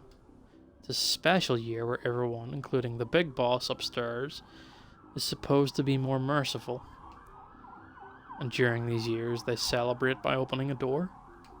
Is it a magic door, at least? Make all the smart-ass remarks you want, but the holy doors can act as gateways into heaven. You're kidding. Why wouldn't more people use these doors to get into heaven then? Secrets to activating the door, well kept. And there's also Michael's elite Seraphim guard waiting on the other side to smite any interlopers. He's the Archangel of Righteousness and the most high-ranking angel in heaven. Michael acts as the right hand of the big boss and often speaks for him. Basically, he's Squealer from the Four Legs Good Book. Yeah, that sums him up. So, these holy doors, you can activate them. Not right now, but I'll find out how tomorrow. And once we enter heaven, I will get weakened enough for you to kill me. Yeah. So I really am a demon after all. You're not. If someone gets weakened just by being in heaven, the place of ultimate good, then yeah, they're totally an evil demon. Look, heaven is just a place. The concept of heaven and hell, good and evil, it's all just made up to create drama. It's two different sides with two different ideologies. No one side is the good one. Okay, so what if we miss the Jubilee? What happens then? We have to wait 25 years for the next one. There's no way to gain access into heaven and probably no other way to kill you. Can't you just open the door early? Cut it with your glowing sword? Doesn't work that way. Even if you open the physical door, the gateway won't be active. So we better make it in time for this one then. Still have a few days before the doors close. Winona suddenly grips your hand tightly and starts pointing frantically at a tall building. Gloom, over there. Your eyes follow her wild gesturing and you see a woman standing on a window ledge. Do you see her? That lady is going to kill herself. Yeah, I see her. Go and rescue her, do your smoky teleport thing. I can't do that without dropping you. She's about to jump, just go get her. I can't die by falling, remember? But it will still hurt, besides that woman wants to die. She's probably just too emotionally unstable to think rationally right now. Save her, please. You break down your two choices here. If you drop Winona, you're not only causing her great pain, but you might send her a signal that her well-being is worth less than the life of a stranger. Kid feels enough like shit as it is. However, if you let the jumper die, she might blame herself and add more emotional baggage.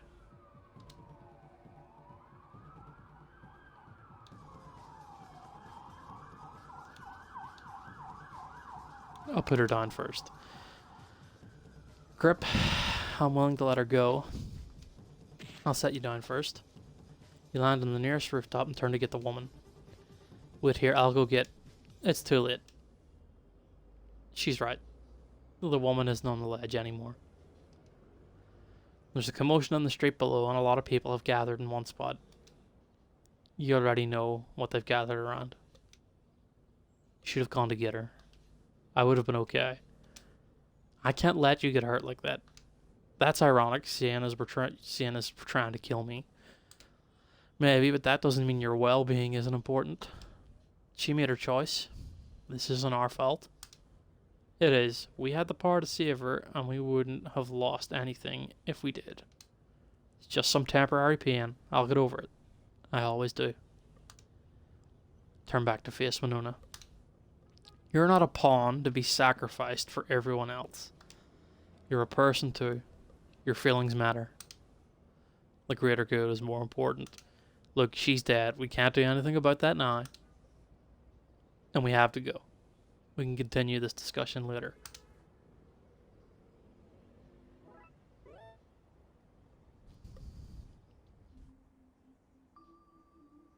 It's really late by the time we get back to my room. The journey back was quiet. I'm not sure if wraiths like Gloom get tired, but I was definitely too tired to say anything. It's been such a strange night that I'd totally lost track of time. But wow, what a night it's been. Meeting an angel, flying through the skies. We killed Brock and Chong. Still a bit in denial about that one. Like I expect to see them in school tomorrow. It's also surreal. Everything feels so different now that I know there are angels and ghosts out there. I always suspected that there was something out there that we didn't know about. Something sinister, supernatural, so it wasn't stupid to think I was some kind of demon. And now I feel vindicated. How are you feeling? Tired, but okay. It's been some night, huh? Yeah. Tomorrow evening, we'll go see my friend, the Time Shaman. I'll need his help to figure out how to activate the holy doors. I can skip school and work, you know. Doesn't matter. Doesn't open till evening anyway. Alright. I pull out my secret journal and start making new entries into it. What's that? It's my journal. I'm keeping track of all my suicide attempts. Mind if I take a look? I pass it to him. His eyes widen as he flips through the many pages of notes. You've tried just about everything to die. Everything except having a wraith kill me in heaven. We'll get to that soon. Returns the journal to me and I continue filling in the notes from tonight. Why are you doing this? I'm trying to be scientific about finding a way to kill myself. There are too many failed attempts. I just couldn't keep randomly trying without a plan. Too many trips to the hospital and psychiatric institutes. Plus, it fucking hurts. I hate all these shows where they make suicide look so painless and peaceful. It's so messy and ugly in real life. No, I mean, why are you trying to kill yourself? Because I have to. If I become the Doombringer, a lot of people will die. I can't let that happen. Kid, listen to me. You don't need to die. Stop thinking about other people for a second and think about yourself for once. Isn't that being selfish? No, it's not. No, dude, it's literally the meaning of selfishness when you think about yourself over others. There's nothing wrong with looking after yourself. You have to, so you can be your best self to help others. I don't understand why I would need to do that. I'm the Doombringer. There's no need to look after myself.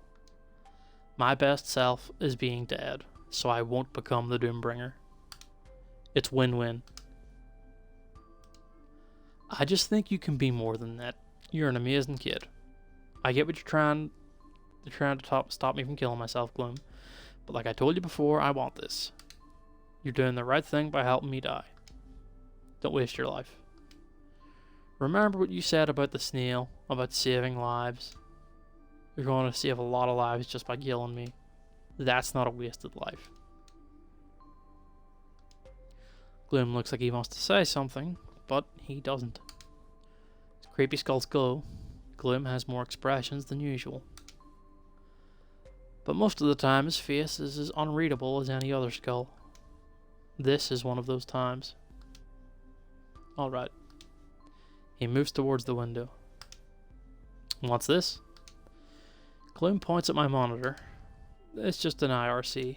What is that? Internet relay chat? It's a way people chat on the internet.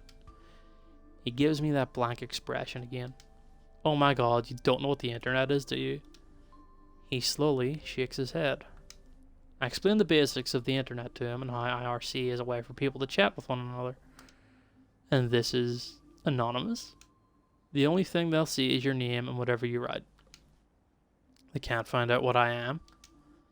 Not unless you sign in as Skullface1 or something. Even then, they'll probably think you're 12 years old. Can I try? Sure. I climb under my desk and insert the phone line into my modem. Once that's done, I back up and log onto the internet. Okay, we're online. He sits down and I show him how to chat on the internet. For an ancient wraith, he picks it up pretty quickly.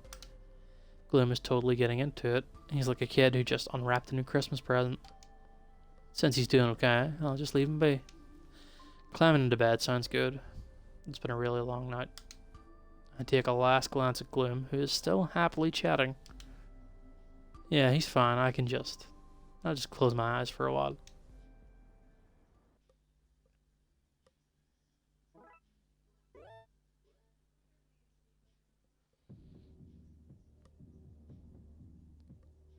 Meanwhile, back in Jotila's old office, two Wrath Lords wait in silence. The tall and built one paces around impatiently with a crazed look in his eyes. With every movement, his tight leather outfit strains to contain his sizable muscles. The other demon, smaller in stature but equally imposing, stands almost as still as a statue as she plays her game. Her only discernible movements are the rapid flicks of her thumbs and the occasional curling of her lip. The bigger one snaps to attention when they hear the door open. The smaller one tilts her head slightly, but otherwise does little to acknowledge the door. Hey, Katarina, Namazoth, and Hamako. Please just call us Ham and Nam. Is that not a name of a candy? No, that's Ann and Ann's. I guess it sounds similar when you say it in your Euro accent. Katarina's Eastern European accent is even thicker when she addresses new people. Anyway, I trust journeying from Asia was comfortable. I got to catch up on some movies on the flight. Why have you sent for us? Hamako barely looks away from her game. When I ask for most cunning and dangerous assassins, your names keep coming up. Well, we are the best. Damn right we are. We're like a combination of the Exterminator, John McCowboy, and AJ from the Back Alley Boys. We are the ultimate badasses. Katarina takes a deep breath before continuing. How you like this office?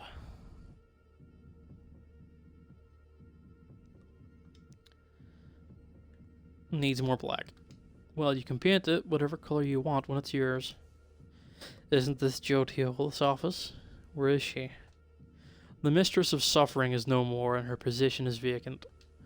I offer opportunity to claim this office, and the corporate empire belongs to... You want us to be your new slave traders. Is discussing business, and Lucia never liked it. We prefer if you do something else. Joe Teola's company and its assets are worth billions. You have capability to pivot and start new business, or you can just enjoy being rich. Joe Teola's business is worth a lot. What do you want? There is something worth more to us. A very important child that must be protected at all costs. The Doombringer. I do not like this name, but yes. Why do you need her? Are you going to use her to summon a dark god like in Princess Conan the Destroyer? Who is this Conan? Is he a new Wrath Lord? It's a movie, one of Arnold's early ones. I do not understand this reference. But he's the most famous. Hamako quickly interrupts her partner. Katarina, you understand we're not babysitters. Yeah, we're better at racking up body counts. Like people in those Joe Woo movies. Whose movies? Joe Woo. Joe who? Woo. Who? Woo. You guys sound like odds. Namazoth laughs at his partner's joke. Good one, Mako. Highest of the high scores. Hardest of the hardcore. Why do you laugh? Why is this funny? Because hoo-hoo, it's the sound denial mix. Oh, it's joke. I understand now. Namazoth and Hamako share a cringy look. But yes, killers. I have target for you killers. The girl is being threatened by a wraith. I want you to destroy it. Namazoth and Hamako immediately snap to attention at the mention of a wraith. A wraith. Which wraith? Gloom. Hamako looks up from her game. You want us to kill your old master? He was teacher, not master. And this contract must be off the records. If people find out what we discussed, then the deal is off. Sounds suspicious to me. But think of what we can do with all that power and money. Cheat codes in games always cause problems. I don't like it. But if you're too afraid to fight Gloom, I understand. He is feared by demons everywhere. We'll do it. He's never been defeated, but our kill streak is unbroken too. I like your confidence. Kill Gloom and you will inherit this office and all that comes with it. If it bleeds, we can kill it. No, you don't understand. He is Wraith. They do not have blood. No, I didn't mean that literally. It's just a quote from... You know what, never mind. We will go and hunt him now. Hamako and Namazoth start to head out, but Katarina stops them with another question. Do you hunt in that outfit? Why is there a dress code?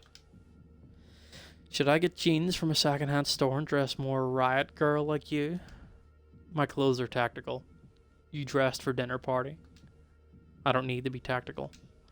Namazoth is the muscle on our team, so he has the dress for close quarters combat. Or a night in the BDSM clubs, which I guess feels close quarters combat sometimes. I'm a telepath. I fight with my mind. Telepaths don't need to get close to punch and kick, or use knives. Katarina's eyes narrow at Hamako's snide remark. While she doesn't understand pop culture references, she can detect insults perfectly. We good? Can we go do our job now? Katarina spends another moment weighing her options, and she decides these two are more useful to her alive. For now. Sure. Be my guest.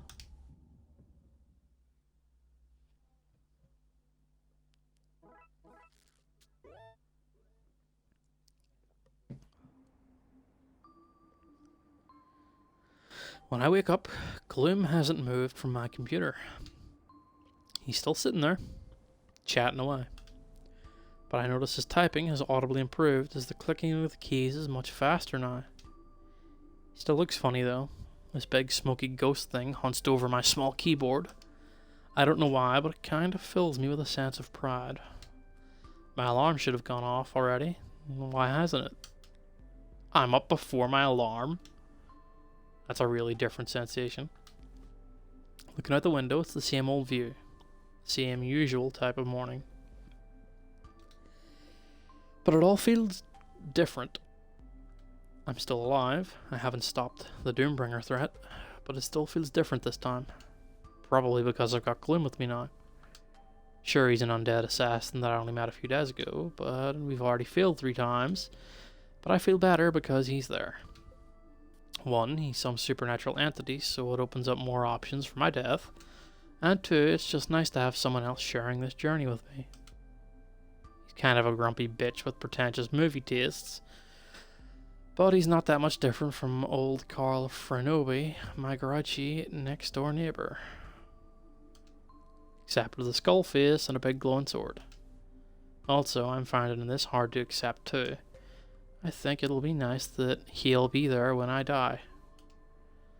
I've lived my whole life alone. It was just a choice I made a really long time ago. I really don't want to die alone. You're still up? He gets up off the chair and turns around. I don't sleep. It's gotta be nice. No, it's really not. Sure, there's nothing we can do until the evening. It's best if you don't break your normal routine. Seems kind of pointless since I'm going to die. Don't close off your options yet. Alright, I'm just going to get ready and then head out. Do you mind if I stay here and use your computer? No? Go ahead. Todd and Janelle are out for work and they won't be back before we head out. Great. And just like that, he goes back to chatting on the internet. I shouldn't complain. I was like that too when I first discovered it. Well, I'm gonna go take a shower. After what Gloom said about looking after myself a bit more, I start by taking an extra long shower today. I like my showers hot. Makes me feel something other than cold all the time. Do you ever get that? This feeling that you're always just so cold and numb that your body kind of aches? The shower is the one place I feel warmth. Oh, and public buses during peak hours, but that's a bad warm. Alright, heading out to work. You behave and don't bully anyone on the internet. I'm too nice a guy to do that. I head out to work, wondering just how long he could chat for. RC is fun, but everyone needs to take a break after a few hours of chatting, right? After an unexciting day, I finally get back from work. And I can't believe it, he's still on the computer. I'm back. Hey kid. Any good conversations while I was away? Gloom gets up from the chair excitedly. Actually, yes. This internet shit is amazing. It's the first time in centuries I've been able to have a conversation without the topic of death coming up. Nobody gave me shit about killing demons or angels. I had a discussion about ancient Roman battlefield tactics. I traded tips on how to beat Kintaro in Immortal Kombat 2. And finally, know what Scott Weiland is mumbling in plush. It's funny to see Gloom nerd out over something even if it's as boring as ancient Roman tactics. I'm happy for you. So does knowing the lyrics to plush make you feel better? Not really. It still doesn't make much sense. Thanks for letting me use your computer. I'm glad you got to talk shit for a while. Well, time to go see the Time Shaman.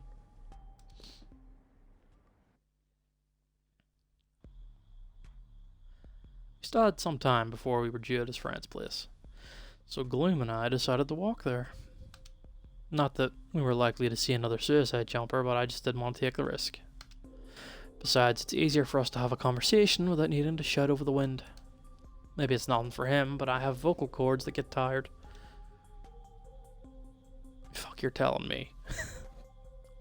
Throat's getting strained. If I had to choose between singing Britney and Christina, I'd definitely sign Britney. Yeah, Britney's the bomb. Christina definitely has the bigger voice, and songs like Who I Am Inside send chills down my spine, but Britney sings well too, plus she performs, she has the presence. She's the complete package, right? I know I'm still going to be watching Oh Baby Baby video on MTV 20 years from now. Yeah, that probably happened, yeah. I've been following mortal music for 100 years now, and Britney is going to leave a legacy of musical brilliance. The mention of legacies makes me bite my lip. Legacy, that's not a word I think about. Definitely a lot more than a teenager should. Someone my age should be thinking of what I'm going to do, not what I'll be remembered for. But I worry about being in the history books as the girl who doomed the world. Gloom, how do you want to be remembered? He scrunches up his face and the fire inside him flickers. I'm not sure, but I know I don't want to be remembered as this cold-hearted killer. But that might be hard since that's all I ever do. Well, I don't want to be remembered as the Doombringer either.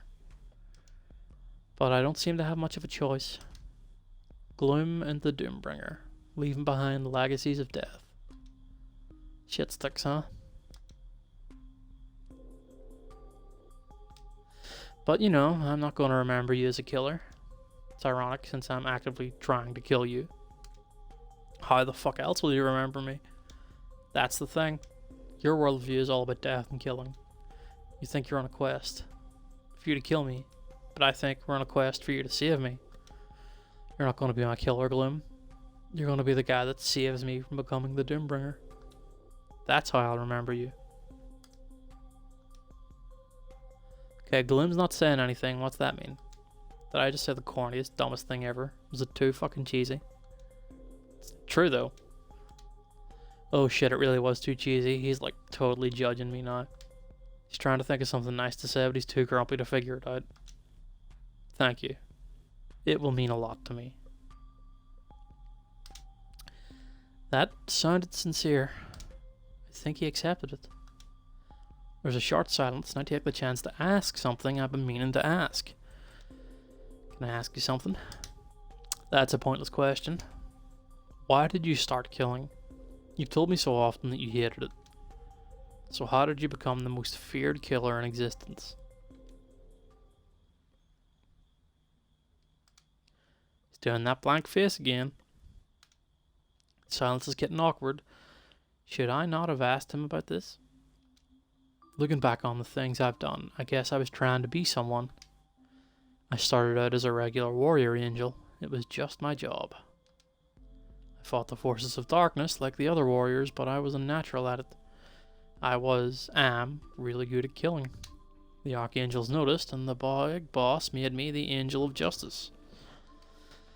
I never failed to kill anyone who needed to be killed or anyone who stood between me and my target. And I was celebrated for this. All the angels would always cheer me on and tell me how much they appreciated what I do. I enjoyed the attention and feeling accepted by everyone. And the more demons I killed, the more everyone liked me. Well, coming from a person who's been alone all her life, that sounds good. But it wasn't. The moment I was alone, I would feel so disgusted with myself. There was this constant struggle in my head. I hated what I was doing, but how could I let everyone down? The thought of quitting so many times. But like you said before, it felt selfish to think about myself over others. That sucks. An immortal axe-angel wraith with a skull face is probably the least human being you can find. But inside, he's really not that different from us. At least, I feel like I can relate to him. He's trying so hard. He deserves some happiness. But I'm your last kill, right? After I die, you'll get your wish and you'll never have to kill again. How did you know that? I overheard you tell Nathaniel that skate park has some pretty good acoustics. Do you feel cheated? It's not a big deal. I want to die, you need to kill me, it's win-win.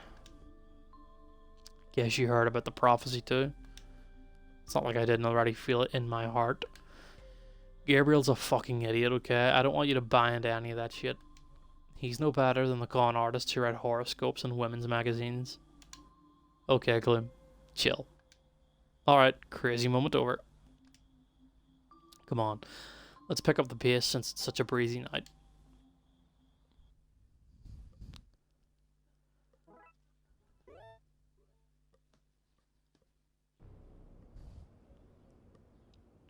After traveling with Winona for another 20 minutes, you reach the bridge that goes over the city's underbelly. The shortest way to Mr. Yesterday's studio is to take a short cut through the dark underbelly. Normally, you wouldn't want a kid like Winona walking through this forsaken area. But you're here with her tonight, and nobody's gonna start anything while you're around. This place looks like shit. We call this place the underbelly. This is where many humans and demons come to disappear from the outside world. Don't you ever come here without me. It's not like I can die, but you can suffer, and some demons thrive on human suffering. As you go deeper into the underbelly, you see many homeless humans and demons huddled in the darkness. Winona's attention is caught by some homeless figures with horns on their foreheads. You really don't want to make too much eye contact here. Are those demons? Yep. I thought they'd all be scary things that haunt you in the night, but some of these guys look so pitiful. Demon society is just like yours. The unlucky ones are born in the lower caste and doomed to suffer. Castes? You mean some people have to be farmers and others warriors? That sounds a bit medieval. Humans don't have that stuff anymore. Come on, kid, don't be so naive. You're unable to complete your sentence as a telekinetic blast hits you in the chest and knocks you backward. Highest of the high scores. As you recover from the attack, you see a demon dressed in a big vintage black dress. The glee in her smile marks her as the telepath that attacked you. Before you can react, a large figure dashes past and punches you in the back of your head. Hardest of the hardcore. Winona, get back. Before you quickly grab Winona by the shoulder and pull her close before summoning your spectral blade. Ready for an ass kicking? Because you're going to hit the ground spinning. Holy shit, we're being attacked by Goth Team Pocket. We are not Goth Team Pocket. If anything, we're more like Higa and Sheila. Is that some Australian thing? You don't know Masters of the Galaxy? Should I? What about Fasten and Urkel? She doesn't watch kids' cartoons. These aren't just cartoons. These are important moments in pop culture history. That's true, and she's really missing out. We're not here to talk about your favorite shows. So who are you guys exactly? You can call us Ham and Nam. The world's most fearsome assassins. Wait, did you just name yourselves after the world's biggest rapper? No, it's Ham and Nam, as in Hamako and Namazov. He points energetically for effect. Besides, we've been active for a few hundred years now. So technically, we predate Eminem. Yes, but he's more mainstream in our play, and what we're called is not important. The only thing important is what we're here to do. Oh yeah? And what's that? We're here to kill you. Not before I kill you first. Wait. What's the matter, kid? You know you're always complaining about killing and how you want to stop. But the instant you get a chance to whip out your sword, you jump on it like a frat boy on a drunk girl. We've got two highly skilled demons who are here to kill me. What should I do then? Leave this to me. Hey, stink eye. You talking to me? Yeah, you. So you like movies, huh? Only from the French New Wave onwards, but I fear for the teen movie renaissance of the 80s and 90s.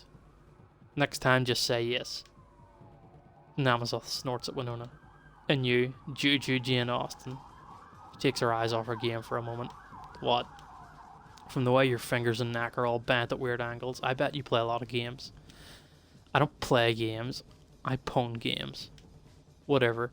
So how about we play a game to see who knows their shit better? You two ask Gloom 5 questions about movies, and 5 questions about games. If he gets 8 of those right, you guys have to get out of here and don't bother us again. And if he gets more than 2 wrong, you can kill him. He won't resist. Take a minute to talk it over. Winona steps back towards you and winks, while the 2 demons discuss the wager. You sure about this? Hey, if you win, they go away. If you lose, you can kill them anyway, right? That was what you were intending to do anyway. Let's do this, Skeletor. I'm gonna rip your tongue out from your ass. First question. Which Heather does Shan Doherty play in the 3 Heathers? I don't fucking know. Sawyer? Wrong answer. In Robo Police, who does Clarence Boddicker throw out of the van during the car chase scene? Dick. Wrong. Shit. No more mistakes. 10 things I don't like about you is a modern retelling of which classic Shakespeare play? Othello. Yeah, close but no. 3 questions wrong. Since you came so close, I'll let you pick how you want to die. You can let me beat you to death, or Hamako can fry your brains. Let me think about this. Any other ideas, kid? No. Just kill him. Well, there's that. Well, we're here. From the outside, Mr. Yesterday's studio was nothing more than a nondescript door, with one of those speakeasy eye windows. Is this the place? Doesn't look like much from the outside, but trust me, I probably could have fucking Googled the answers to those questions, but I didn't know. I just gone with what my gut said.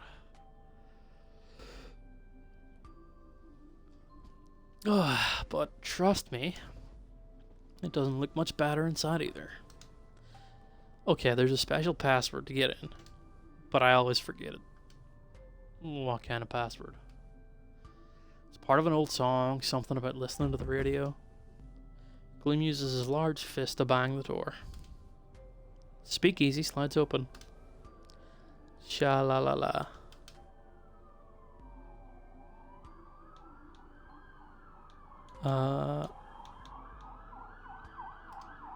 Whoa. I open the door, Karen Woodcutter. There is the sound of heavy beam being removed from behind the door, and then the door slowly opens. Alright, come in.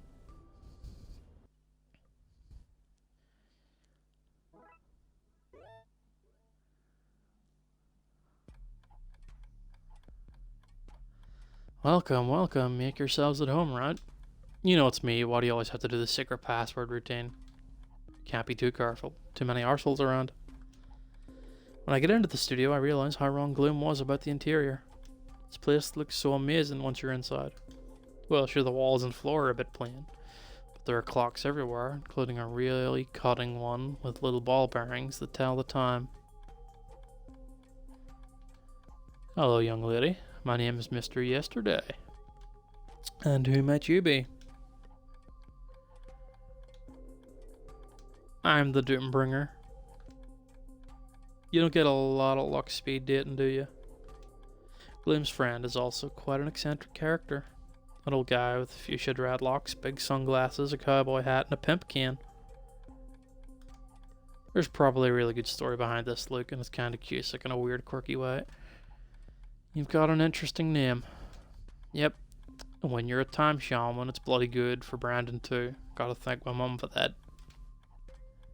He settles back into his office chair and Gloom takes the big dentist, one in the middle.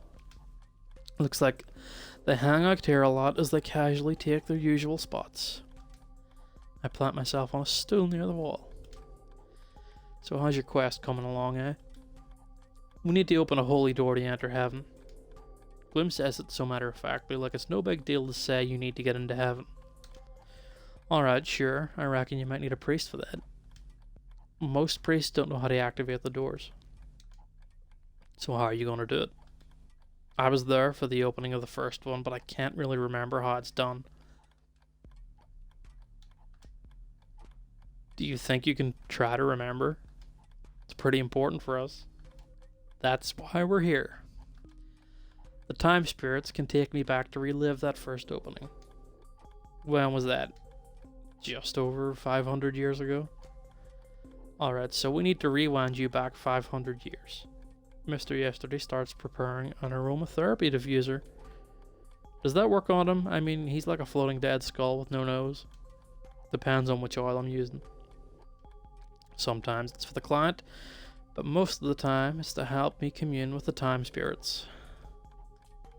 Gloom lies still in the chair, and even the smoke from his body is slowed down. Alright, I'm about to start the ritual. Winona, you will be put into a trance for a while, so don't be alarmed. I'll be out of it soon. You're free to look around the studio, but don't open the main door for anybody. Don't touch the clocks. I can't stress how important it is you don't touch the clocks. Because they're all perfectly calibrated, or do they house the time spirits? Nah, I just hit fingerprints and smudges. It takes me forever to clean them. Mr. Yesterday stands over Gloom and gives him a look. Gloom nods back in return. Time spirits heed my call. He proceeds to chant some gibberish and waves his hands in the air in an intricate patterns. Must be my imagination, but the ticking of the clocks seems to have slowed down. I'm mesmerized by the ritual. Because I've never traveled outside of New Atlantis, most of my experience with the rituals is what I've seen on TV. And generally, those are either completely fake ones from fantasy movies or the tourist trap ones on travel shows. This, though, this seems real. Gloom is not completely still. Okay, he's reliving his old memory now. This is what you do. You help people relive old memories. With perfect clarity. I call it rewinding.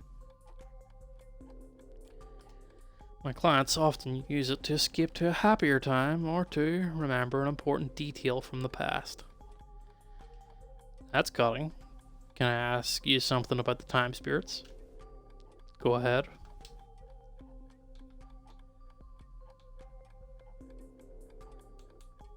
Yeah, isn't it a form of escapism? It is, sometimes. We time shamans do what we do to help people learn from past mistakes so that they can improve their future. Sounds noble. Well, that's the idea, but too often though our clients just abuse our services to escape to the past. It's sad. They can't let go of ex-lovers, dead children, old victories. Can you change the past? You can... You ever rewatch a movie even though you hated the ending? Do you remember all the funny lines?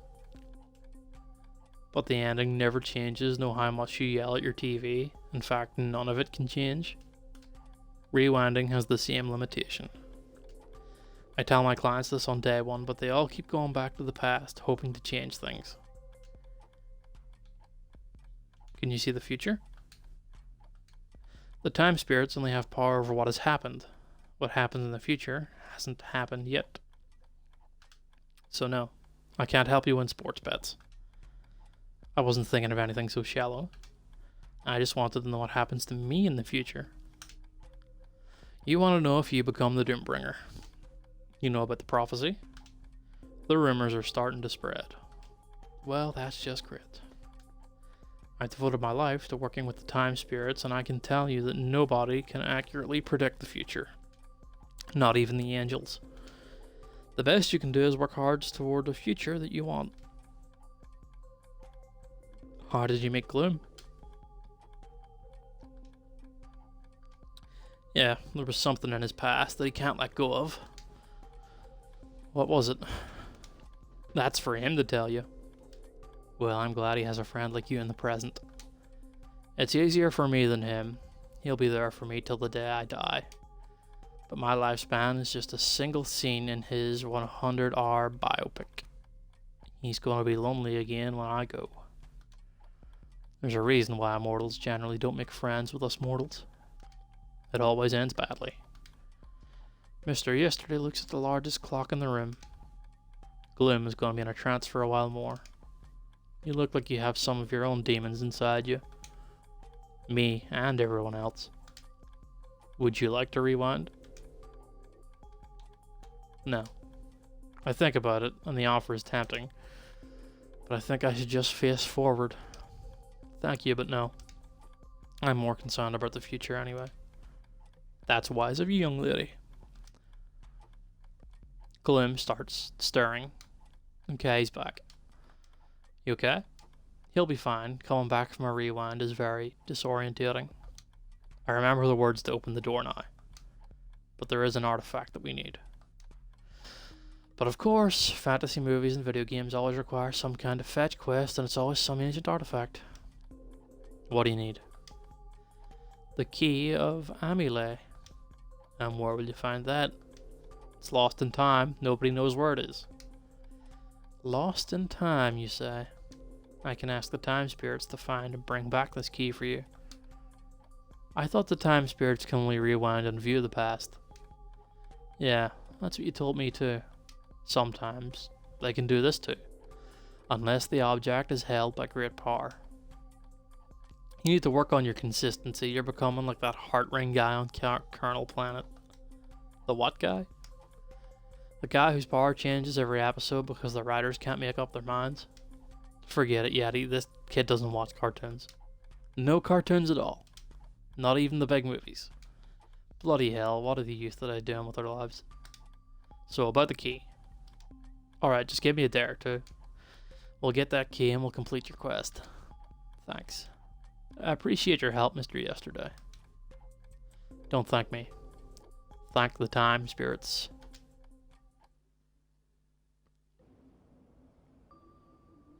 After we left Mr. Yesterday's studio, Gloom and I went to clear our heads a bit.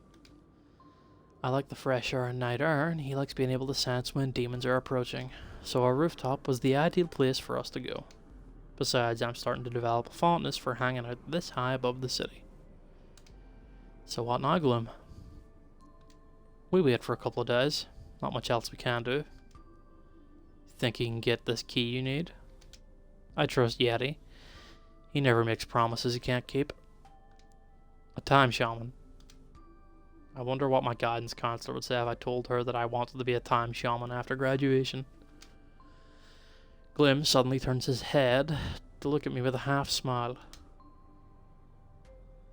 What would you have wanted to do, you know, if you weren't the Doombringer?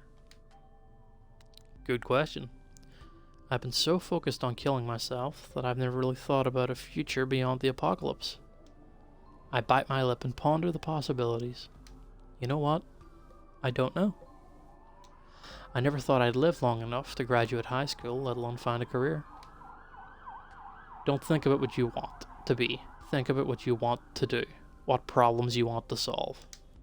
What do you like doing? I like helping animals.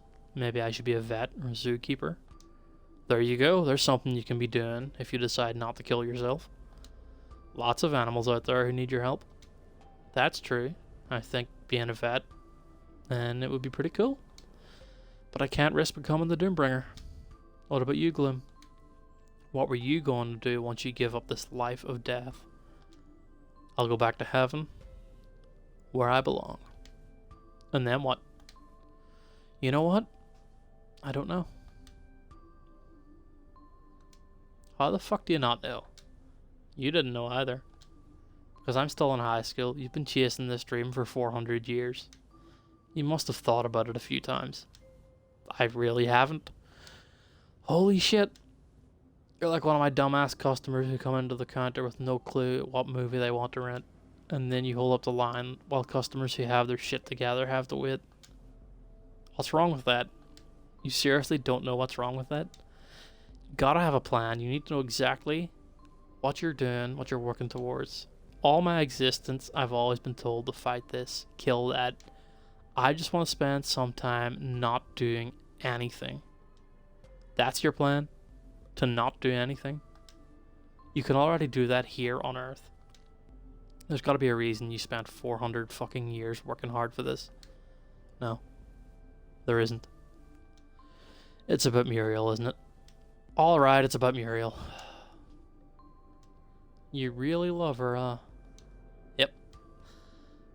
How do you know when you're in love? You just know. Can you list a million tiny little things that add up to why you're supposed to be together? This isn't a romantic comedy. If not a million, how about 10 things you love about her? Nope. How about just one reason? Dude, surely you can scrape up one reason. Gloom claps his hands together and pulls his jaw to one side in a weird crooked grin. She makes me feel like I'm a good person. Really? Answer this. How do you know if you're a good person? I don't know, I guess people like you more. Exactly. This isn't something you can figure out yourself. Even the most evil person thinks they're good. So you have to rely on the reactions of others to really understand yourself. If good people like you, you're probably good too. But if they don't, then you're doing something wrong. Well, what does this have to do with Muriel? Muriel is the embodiment of all that is good. So if I'm good enough for her, I know I'm a good person. Is that why she doesn't visit you? What do you mean? Angels can visit the mortal realm or whatever you call this place, am I right? As you said, Nathaniel hangs out here a lot, and other angels are tasked to look after humans. Yes. So, why hasn't Muriel come down to see you? You said you haven't seen her in over 400 years. I think she's not ready. Maybe I'm not ready too. It was a really bad breakup. She's really sensitive. Kinda sucks that she hasn't at least come by to say hi. Kid, angels have a lot of responsibilities, okay? They don't have time to visit ex-husbands for coffee. Okay, dude. I want to drop the subject, but I can tell he's getting antsy. But I can't help myself. I still can't get over how you're essentially using her as a litmus test for goodness. Doesn't sound that romantic when you put it that way. No, it really isn't. No. I want to be a good person, kid. I want to be able to think of myself with pride again.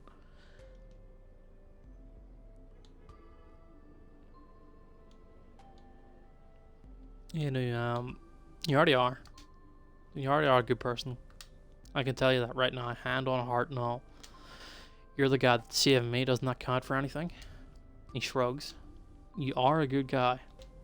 I'll believe it when Muriel accepts me. Sure, okay. I'm not sure I follow the logic, but hey, if it'll make him happy, then I'm all for it. Why are you so interested about my love life anyway? I don't know. Guess I'm just curious. It's not something I have a lot of experience with. All I know about love is what I see through windows and in movies. Don't believe everything you see in rom-coms.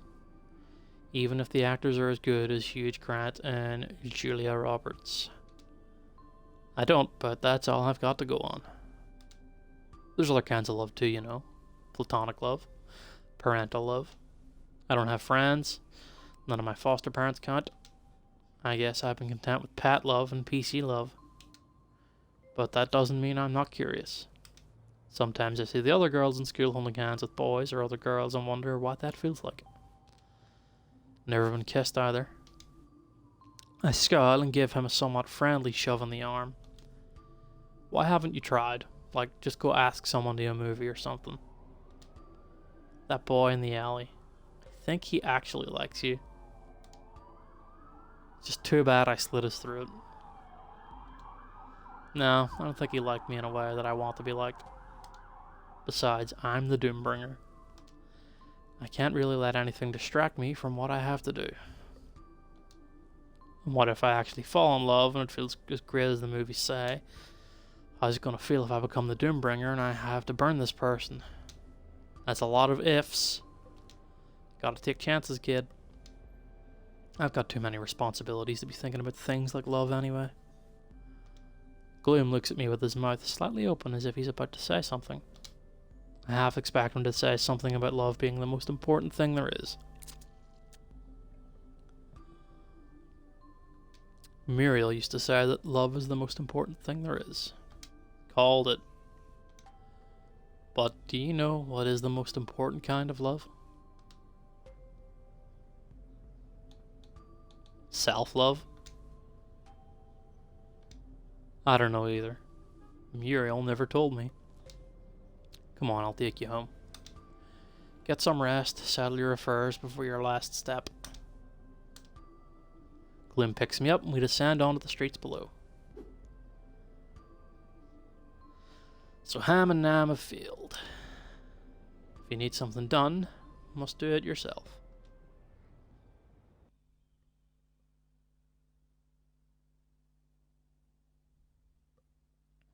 How many parts are in this game?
And I'm looking to see how many parts this has, and I can't find any.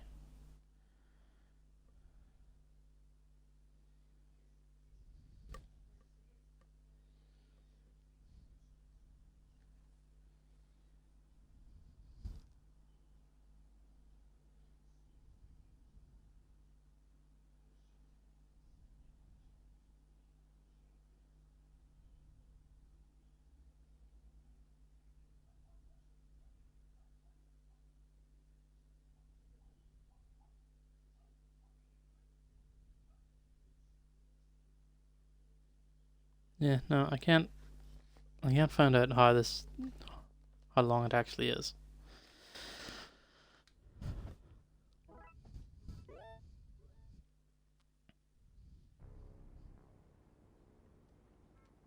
With only a couple of days left before you have to make the big journey to heaven. You make arrangements with Mr. Yesterday to complete some important unfinished business. Damn it, Yeti. Why are you using your magic now? Should save it for the level boss later. That was an accident. I'm too used to the A button to clear the enemies around me. This isn't Streets of Anger 2. Adapted the game before it's Hudson time for us again. We've used too many bloody continues already. We should cut our losses and just start over again. You're right. Two of you have attempted to complete Golden Hammer for the past 2 hours, but you've never gotten past Death Adder. Hit the blue reset button of your Megadrone, and the two of you start over. Who do you think is hotter? Tyrus from Golden Hammer or Blaze from Streets of Anger? You need to get out more. You're talking about pixelated characters. I think you need to get out more. After 3 failed marriages, I'm done with real women. If you're about to start a new game when Mr. Yesterday suddenly puts down his controller. Hold on a moment. He presses a finger to the side of his head and furrows his brow. Alright then. Mr. Yesterday relaxes and picks up his controller again. Did you just have a migraine or something, old man? That was the time spirits. They found your key. Where is it? It's with Lucia. Lucia? That's what the spirits tell me. Will she give it to you? Honestly, I don't know. You can never tell with her. Yet what if she refuses? I'll have to challenge my old partner. Can you take her in battle? I don't know. I think so, but she's good at instilling a false sense of confidence in her opponents.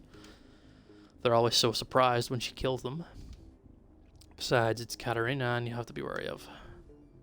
Your old protege has become quite the bad arse. Do you need help from the spirits? Do they have more abilities than you've ever talked about? Can they slow down time? This isn't the movie where the guy in sunglasses dodges bullets. But if you find me an item of theirs, I can help you rewind to their past battles so you can study their moves. Thanks, Yeti. But I think you'll strain your relationship with the spirits by asking them to help me again. I'll just go ask her after this. Mr. Yesterday shrugs and goes back to the game. Your quest is almost over, Gloom. How do you feel about that? I'm not sure. What do you mean you're not sure? This is what you bloody wanted. Something doesn't feel right. You met Winona last night. Did she strike you as the type that would end the world? I think these worldlanders don't really have a type. I'm not sure if I want to complete this quest. Mr. Yesterday pauses the game and glares at you. And why not? She's a good kid. How do you know? She's good-hearted. She isn't worth anything to you. Maybe, but she still doesn't deserve this. Probably not, but you do. You worked hard for 400 years, killing more demons than all the angels put together. You shrug. I wouldn't say I worked hard. Killing comes so easy for me. Doesn't matter. Bottom line is, it was a difficult task for the most people to achieve, but you did it. Nobody else could have done it, so you deserve the reward. You really think I should just kill this kid? You don't think this is a hard choice to make? Kid wants to die anyway. It's not a tough choice. Tough choice would be like, time spirits want to wipe out a movie from existence. You have to choose between Exterminator 2 or Xenomorphs. Damn, that is a tough choice. These movies are culturally significant. They're the perfect blend of blockbuster excitement and deep storytelling. Erase Exterminator 2 and you lose a great study of fate versus free will, the link between technology and warfare, and what it would mean to be human in this increasingly inhumane world of ours.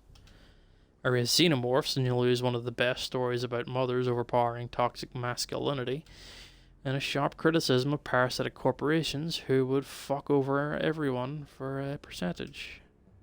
Can't erase either of these films, they're too important. Exterminator 2. The fight for gender equality needs xenomorphs. Mr. Yesterday stares at you blankly through his sunglasses. There you go. What was the point of putting me through that ordeal? To see if you can make tough choices when you need to. Because, friend, you're going to face a hell of a lot more of these in the next few days. Put down your controller. Yeti, I have to go. We haven't completed Golden Hammer yet. Time waits for nobody. You told me that. And there's someone I have to see immediately.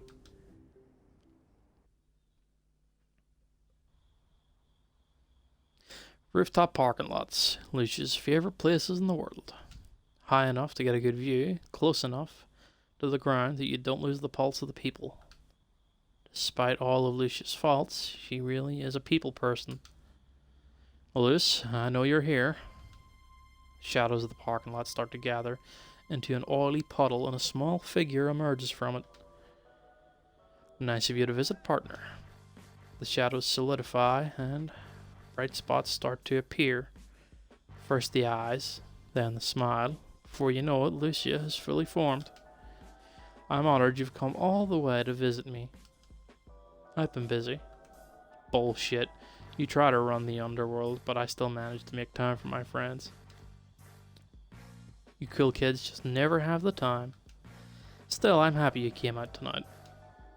I need something from you. A favor for my old partner? Of course. Do you have the high key of Amile? Oh, that thing? Yeah, it's with my bunch of keys. Fishes out a bunch of large keys from her pocket. Forgot I even had this.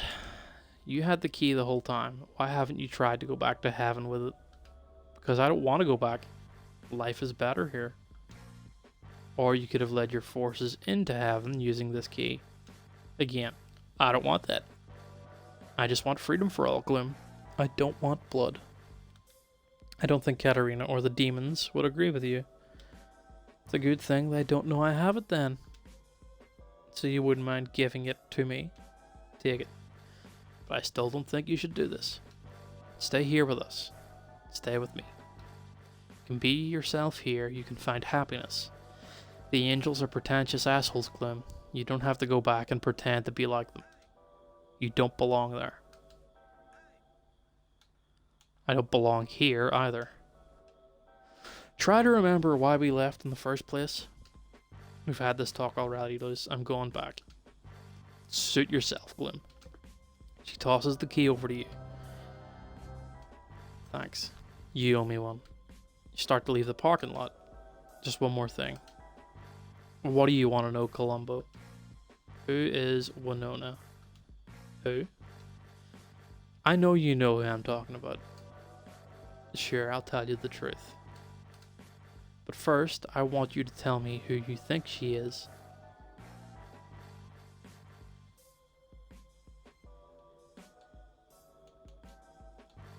She's your daughter. Lucia smiles to herself. Still as sharp as ever, Gloom. Lucia sighs and takes a sip from her drink. Winona is my daughter. My mortal daughter. Why did you create her? What are you up to? Hey, that's pretty mean, Gloom. We're close friends and we joke a lot, but that hurts. Sorry, that was uncalled for. I wanted a daughter because I wanted to know what it's like to have children. That's normal, isn't it? You're right, it's a normal thing. Did you ever think about having kids? You're kidding, right? I can't even get my own shit in order. The two of you stand in peaceful silence for a moment. Winona is a special kid. Yes, she is. Why doesn't she know you're her mother? I just want to watch from a distance. She should have a normal, mortal life and make her own decisions without being influenced by her heritage. You know how much I believe in free will. You know that she's using that free will to kill herself? Doesn't that bother you? Of course it does. I love my kid more than anything, and I want her to live a safe and long mortal life. But I will never enforce my own desire onto her and take away her free will. I spend a lot of time wrestling with my internal demons over this. Like, if I do something to protect her, will it be to benefit her or benefit me? Where the fuck do I draw the line between a concerned and a controlling parent? Lucia looks away, her thoughts swirling in her head again. She didn't age at all in the millennia you've known her. But now you notice the fine lines that have been growing in her eyes in recent years. That immortality shell around her. That's not your doing. Not consciously. She's mortal, but she's still my child, Gloom. You can't be born of us and be completely mortal. Do you know that Gabriel believes that Winona will cause the destruction of heaven? That rumor has reached our side too. Why would Gabriel brand her as the Doombringer? No clue. Like I said, I didn't seed any ideas in her head. Michael wants her dead. Even if Winona decides against suicide, her life is still in danger. There are plenty of demons who will do whatever it takes to protect her. You mean they will keep her alive long enough for her to bring down heaven? Maybe that's their motivation. I don't know. I don't micromanage my people. It's my one rule. Nobody goes near Winona. You see that flash of fire in Lucia's eyes, the fire that will scorch anything that gets in her way. It's a good thing she willingly gave you the key, because you're not sure if you'd be able to beat her in a fight. Personally, I don't believe in Gabriel's prophecy. He's just a caffeinated gypsy fortune teller with wings. So why aren't you stopping your people from going to war over this stupid prophecy? Free will? I can't stop them from protecting her any more than I can stop you from killing her. You're a very irresponsible leader. I make my own choices, and everyone else makes their own. This has always been my philosophy. Lies. You manipulate everyone into doing what you want, just as you got me to follow you during the Great Fallout. Oh, don't blame me for that. I told you to stay with Muriel. It was your overblown sense of righteousness that drove you to go against the guy upstairs. Shit on a stick, Gloom. It's been 500 fucking years. It's about time you take some goddamn responsibility for your own decision, you whiny bitch. Been called worse. Look, Gloom, since you asked me for a favor, I'm asking you for one too. Spare my daughter from this. Convince Winona to stop this suicide bullshit. She likes you. I think she will listen to you. You're probably the only person that stubborn girl will listen to. Even if I talk her out of it, I can't protect her from the angels forever. Yes, you can. If anyone can, it's you. Right now, you're the only being in existence that can kill her, but you're also the only one I trust enough to protect her. Great. No pressure at all. Responsibility is hard, partner. Free will doesn't come without a price, you know.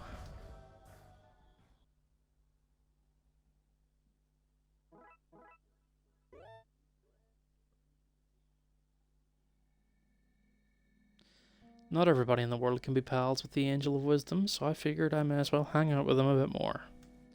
Finding the skate park wasn't too difficult, though it would have been cooler to get there by jumping from rooftop to rooftop again. Instead, I found a bus that dropped me about 15 minutes away from the park. Skate the rest of the way, which felt nice, with the night breeze in my hair. The pavement here is super smooth too, which gives me that nice tingle on the balls of my feet. Okay, so I fell on my butt a couple times too, but it was mostly quite glam. When I finally arrive at the skate park, I see Nathaniel in the flat ground area, working on a new flip. I head over to say hi. Aristotle the Odd sweeps over my head as I approach. I'm not sure if he's greeting me or if he's notifying Nathaniel of my presence. Either way, Nathaniel skates over to meet me. It's nice to see you again, Winona. Hello, Nathaniel. Hello, Aristotle, you little cusick. I've decided I have a weakness for anything with soft feathers and oversized eyes. Mind if I join you for some skating tonight? Not at all. I try to pop a few ollies, but mostly I watch with awe as Nathaniel practices the same trick again and again with Aristotle watching from different angles. It's amazing how much patience he has for this. You probably wouldn't notice it at first, but now that I'm looking more closely, I can see the tiniest of variations with each attempt. Nathaniel's actions are also, I'm not sure it's the right word, but intentional. Each attempt is a little bit different, trying to find that sweet spot where he lands the trick. I wish I felt that same sense of purpose. Are you the Angel of Wisdom, or the Angel of Skateboarding? He laughs. Sometimes I forget myself. I've always wondered, what's the difference between wisdom and intelligence? Mostly I know about the wisdom phrases, the more things change, the more stay the same. Wise words from John Baptiste Alphonse Carr? No, Snake said that in Escape from California. Alphonse Carr is a 19th century journalist. Yeah, well, I heard it from Snake first. Anyways, wisdom versus intelligence. This is a good question. Intelligence is knowing the lyrics to a song, who wrote it, the notes to play it. Wisdom is understanding its meaning and how it relates to the writer's emotional state. So wisdom is about finding meaning. Something like that. Then why do you skate?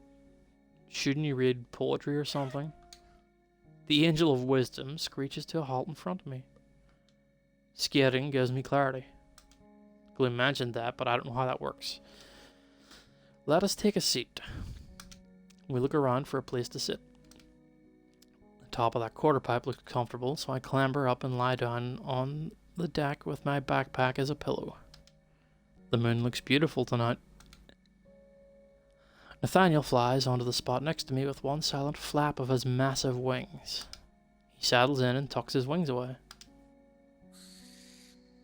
I like skateboarding because it reminds me of the world. Well, what do you mean? There are some internal elements you can control, like the placement of your feet, your weight distribution. There are external elements you can't control, like the little stone that catches your wheel or the smoothness of a ledge. Skating is about mastering yourself and accepting and improvising around your environment.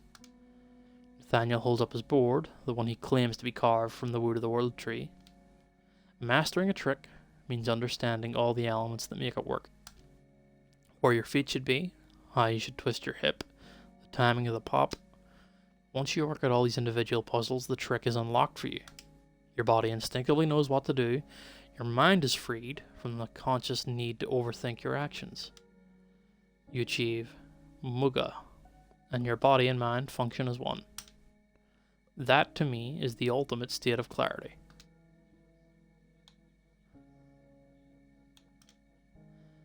I think that'd be nice. My mind is always swirling with self-doubt and anxiety. We all have storms in our heads. The trick is to control them. Once you have found inner peace, you'll be surprised at how well you can understand the world around you. Aristotle hops onto my chest. He leans over and starts to stare into my eyes. I wonder how much of his behavior is his own and how much is Nathaniel's influence. Do you ever feel like you're living in a TV show? Every day you wake up and you try to change your situation. But at the end of the day, no matter what you do, everything resets and stays the same. Why can't my life be more like a movie with a definite direction and a satisfying ending? Sounds like you feel that nothing has changed. Nothing has. The other day, Gloom killed a couple of bullies from my school. Thought that would make a big difference, but 2 new ones have stepped in their place. And everything is the same again. You're looking in the wrong place to find change. While your choices do not seem to change the world, look within and for what they have changed who you are. Do you know who you are? I'm a girl trying to change her destiny. And failing badly. Are you really? I'm still on a collision course of becoming the Doombringer. How do you know? I see it in my nightmares every night. Even that other angel says it's my destiny. And what kind of sign do you need to prove that you've changed your destiny? My death? Is that not a bit extreme? If I die, no Doombringer, hence, crisis averted. Why do you fear becoming the Doombringer so much? I really don't want to be to go down in history as the person responsible for 3 billion deaths. Are you afraid that the remaining survivors will hate you, or that you will hate yourself? I bite my lip for a moment. I wouldn't be able to live with myself if I caused the death of so many people. It's the end of the world. It'll be the biggest body count for any single event ever. I'll be Hitler, Dark Vader, the Black Death, and that killer asteroid from the Doomsday movie put together. Do you think of yourself as a villain? I nod feebly. If a firefighter charges into a flaming building to rescue its inhabitants, are they a villain? No, they'd be a hero. What if they failed to rescue the people inside because the fire was too out of control? Are they a villain then? No, it's not like they lit the fire and intentionally caused all the people inside. They still tried to save the people. Just as you've been trying to save the world every waking moment of your life. Perhaps it sounds dubious coming from a grumpy old skull, but you're not hearing this from an angel. Nathaniel dramatically spreads his wings. What is it with these supernatural beings and theatrics? You are a good person, Winona. Do not waste the effort to think of yourself otherwise. Aristotle feels the same way too. I guess that does make me feel a little bit better, especially if I have Aristotle's approval. Animals are good at sensing these things. You want to do the right thing. This is clear as day to anyone. and everyone. Keep trying, and I believe you will achieve your goals. But it's so hard. I try and I try, and I never seem to get anywhere. My advice is to treat it like a complicated skate trick. A complex skate trick is baffling to interpret as a whole. It's easier to break it down into smaller, simpler elements. Solve the smaller parts one by one and work your way up. One day you might figure out a new concept that you didn't understand before. And this tiny concept will be the key that catalyzes a chain reaction of learning. Like the areas in a video game that are unreachable until you learn the double jump skill. I do not understand this reference, but yes. Never stop trying. I think about Nathaniel's words. I didn't realize it was everything while everything was happening so quickly, but now that I think about it, I have learned a lot in the past couple of nights, and it feels like my worldview has really opened up. Like Boulder Gate after you complete the prologue. I guess I never made the time to reflect. I'm so focused on the things I haven't done that I didn't see all the things that I have achieved. What else about myself have I overlooked? Nathaniel flaps his mighty wings and flies onto his feet. He reaches out. Achievement pop-up, I can't read. He reaches out and pulls me up. Come, let us skate. Motion creates emotion, and you will think better on your board. Sure, why not?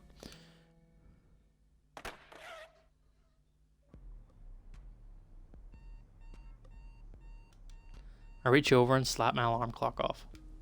The alarm signals 5 p.m., which means that Gloom will be here in an hour or so. After skating with Nathaniel last night, I got back home and thought about what he said. I decided that my purpose was not to doom the world after all. I'm here to prevent that from happening. Which means I have to kill myself, though.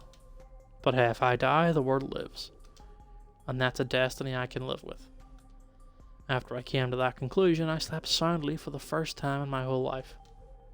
Didn't even have my usual nightmare for once. I wonder what that means. Has my destiny changed? Anyway, 5 p.m. I still have some time before Gloom gets here. Maybe I can do something on the internet. Carefully climb onto my desk and connect the modem to the phone line. I'd probably spend more time on the internet if I didn't have to do this step every time. How many times have I banged my head on the desk while trying to connect my modem? Great, I'm online, connected on the first try. Now what do?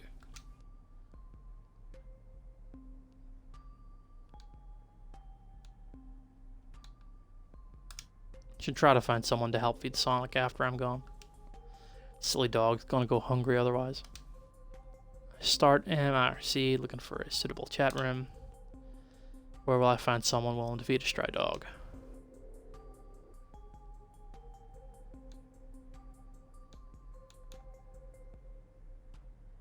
Yeah, local channel for the city. Look closer to home. So I joined the Newtland at this channel and found a bunch of people talking about New Year's Eve plans. The fact 2001 is almost upon us already slipped my mind. Too busy writing about the end of the world plans instead of your end of year parties. Despite asking, a lot of asking and begging, I don't find anybody willing to help. What's wrong with the city? Doesn't anyone love dogs? I lean back from my PC and notice how dark it's become.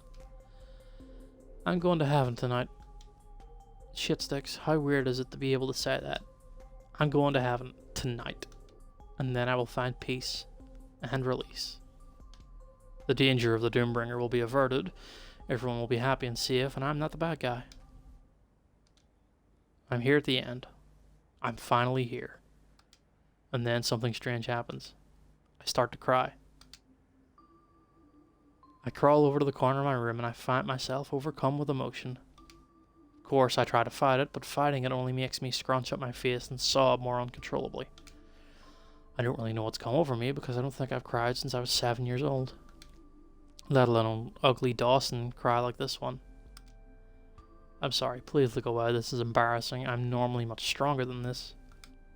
It's just, all I've ever wanted since I was born was a release from all this guilt and anxiety. But time and time again, I couldn't defeat the Doombringer curse. So many setbacks, so many failures, So many sleepless nights. Thought about giving up so many times. It's hard not to when nothing ever goes your way. But this is an amazing thing that's going to happen tonight. It will validate every fracture, every cut, every heartache that I have suffered in my life. The little surge of hope triggers even more tears and sobbing. Oh, shit sticks. I stopped fighting the tears and just let myself bawl my eyes out for a bit. All these many years of acting strong, I deserve to cry once in a while, don't I?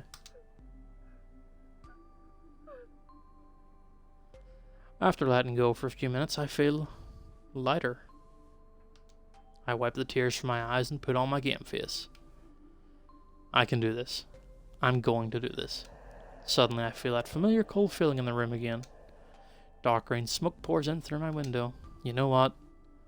How is it that this neighborhood doesn't notice green smoke blowing into a window? It's not exactly something you see every day. The green smoke gathers in my room and a familiar skull emerges from it. Gloom. Is it just me, or is he looking a bit funny today? Did something happen to my hair? Well, I have the key. Great. We've got everything we need now, right? Yes. Are you ready to leave? Grab my bag. Yep, let's go. Then I remember something. I quickly fish out a tin of dog food from my desk drawer. Can we make a quick stop first?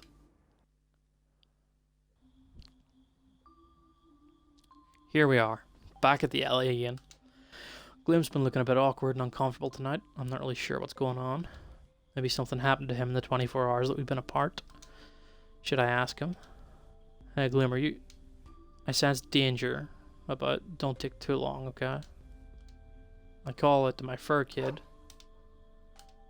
I hear his familiar bark just before he bursts out from behind the dumpster and jumps at my knees. I pick him up and smush my face into his fur, and he licks my nose in appreciation. Gloom floats over. Can't really read skulls all that well, so I'm pretty sure he's making a face right now. Your dog's breath smells like shit. He's a street dog who digs food out of garbage. I can't afford to take him to a vet. Cut him some slack. His poop smells like shit too. I mean, shit typically smells like shit, Gloom. Gloom floats away from the dumpster and I focus my attention on Sonic again. Listen, I can't stay long, but I've got some food for you. I put the little fur kid down, take the tin of dog food out of my backpack, peel the lids open with a satisfying snicket, and I place it on the ground for Sonic to enjoy. Nom nom nom. And I'm supposed to hurry, but this is the last time I'll see him. Gloom can understand if I spend a little more time watching him eat, right? You have an affinity with all the little creatures. Us strays have to stick together, you know. Sonic and I were both lucky enough to be born as punching bags for the world. When someone punches you, you punch back harder. Easy for you to say you're some divine demon with a killer sword. Sonic and me, we don't have the power to change our destinies ourselves as much as we try. But at least I've got you now to alter my fate. I wish I could have found someone to do the same for Sonic. I hope he can look after himself when I'm gone. He's a good dog, but he's just not very strong. Gloom looks over to the dog and then back to me. I can't look after it, but I can do something else. Like what? I can put it out of its misery, quickly and painlessly. Do you want me to kill it for you? No. Can't do that. Just walk away. I can do this and you don't have to be responsible. No. Do not touch the dog. I'd rather let him fend for himself. At least with time, there's a chance he might get adopted by someone someday. Gloom looks at me strangely, and again I can't read him. But he's not angry. I can tell when he's angry. So what is he feeling now? You know, you can adopt that logic for yourself. With time, there's a chance you can eventually figure out how to prevent doomsday. You may not become the Doombringer after all. Maybe. But I can't take the risk. You know you're a good person, kid. You've been looking after this dog. Christ, you've even rescued snails on the sidewalk. But the most good-hearted person I know, maybe even more than... Gloom suddenly stops. Who? Muriel. Oh, your wife. Yeah, anyway, your innate goodness can potentially do more for this world than your sacrifice if you try. Do you really think I can risk it, Gloom? Suddenly, Stonic stops eating and starts barking and growling at the entrance to the alleyway. What's wrong? Demons. We finally find you. These are the demons from my nightmares. Gloom, I've seen these demons before. Is this Doomsday? Am I becoming the Doombringer? No, these are just some plague demons. I quickly duck behind Gloom. Okay, I'll admit this isn't the bravest thing I've ever done. But you have to understand, these things have haunted my nightmares since I was born. They're not here for you, Winona. They're here to stop me from killing you. No time to explain. Stay back and out. Suddenly, a bright light fills the alley. I hear the sounds of violence and inhuman shrieking. When the light fades, a tall, armored angel glides slowly down from the air, landing where the demons were standing. What happened to all the... Oh. Scattered all around, this angel are severed and charred body parts of plague demons. Probably because she's holding two flaming fucking swords, just twirling them around like drumsticks. That is badass. This lady is so cutting. Nathaniel might have been the first angel I ever met, but if you asked me to describe an angel, I'd describe this one. She's radiant, beautiful, and her expression is full of confidence. She is totally ready to fight evil. That was so kick-ass and majestic. Like, who are you? The perfect angel puts her swords away before smiling at me with her teeth. I honestly feel better about myself when this angel smiles at me. Winona, meet look. I am the Angel of Justice. The Angel of Justice, where have I heard that before?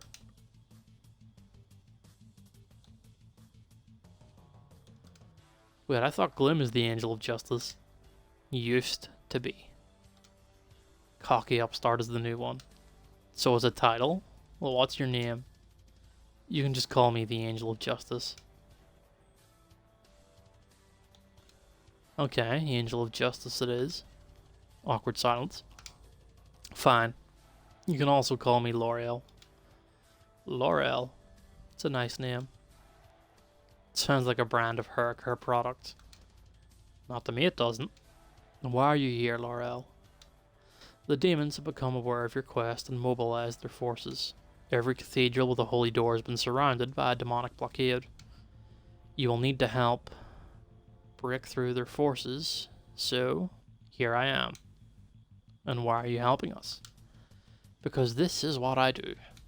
May I remind you, young lady, I am the Angel of Justice. I vanquish the forces of evil wherever they may gather. And now they are focused on you and your rather loathsome companion over there. Why are they attacking Gloom? Everyone knows you are the Doombringer now. The demons want to protect you so that you will trigger Doomsday and destroy heaven. If they kill Gloom, there will be no one left who can kill you. They can't kill Gloom. There's nobody that he can't defeat. Right, Gloom? Don't worry about it, kid. Nobody's come close yet. I really hope that's the case. I don't want Gloom to get hurt because of me. So what's the plan now? I will take the young lady to Bedrock Reservoir where we will rendezvous with Nathaniel before storming the cathedral. What do you mean you'll take her? Michael has requested to see you at the nearby church. The one where you failed to kill Winona. Great. Better you than me. Go see him now. In the meantime, I'll take Winona away from this death trap alley. High walls, poor visibility, narrow choke point. It was a rather bad idea to enter here. You finished? I guess there was not too much to be gained from yakking about the past, is there? We made us at the reservoir when Michael finally stops talking. I walk over to L'Oreal, who literally takes me under her wing. Oh, these feathers are so soft. Look after her, L'Oreal. No demon will be foolish enough to approach her while she is in my care. They'd better not. Just bugger off already. Winona is safe with me. I can sense Gloom's reluctance to go. I wonder why. Are you going to be okay? I'm fine. Stay with L'Oreal. She'll take care of you. Don't do anything stupid, kid. Come find us soon, okay? Bye, Sonic. Be good. Laurel wraps her arm around me and takes off into the skies. The last I see of Gloom, he's shrinking into a little green puff of smoke as we fly higher and higher.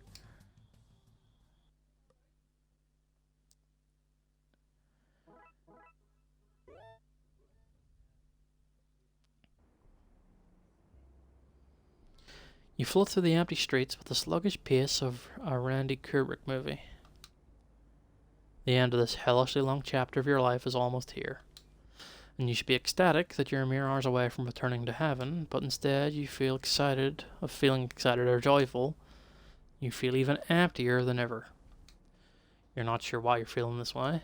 Is it because you've grown a little fond of this strange little girl in the past few days? Or maybe it's because she turned out to be your oldest and closest friend's daughter. Lucia and you may not have been the best of friends in the past few hundred years, but there is still a lot of mutual respect between you, and you don't want to break her heart by killing her only child. There's got to be a better way to do this. Some way to convince the kid that this prophecy is bullshit. But is it? Is it really bullshit? You don't put much faith in Gabriel's prophecies, but the kid's recurring nightmares definitely mean something. She might actually be the agent of Doomsday after all, threatening millions of lives.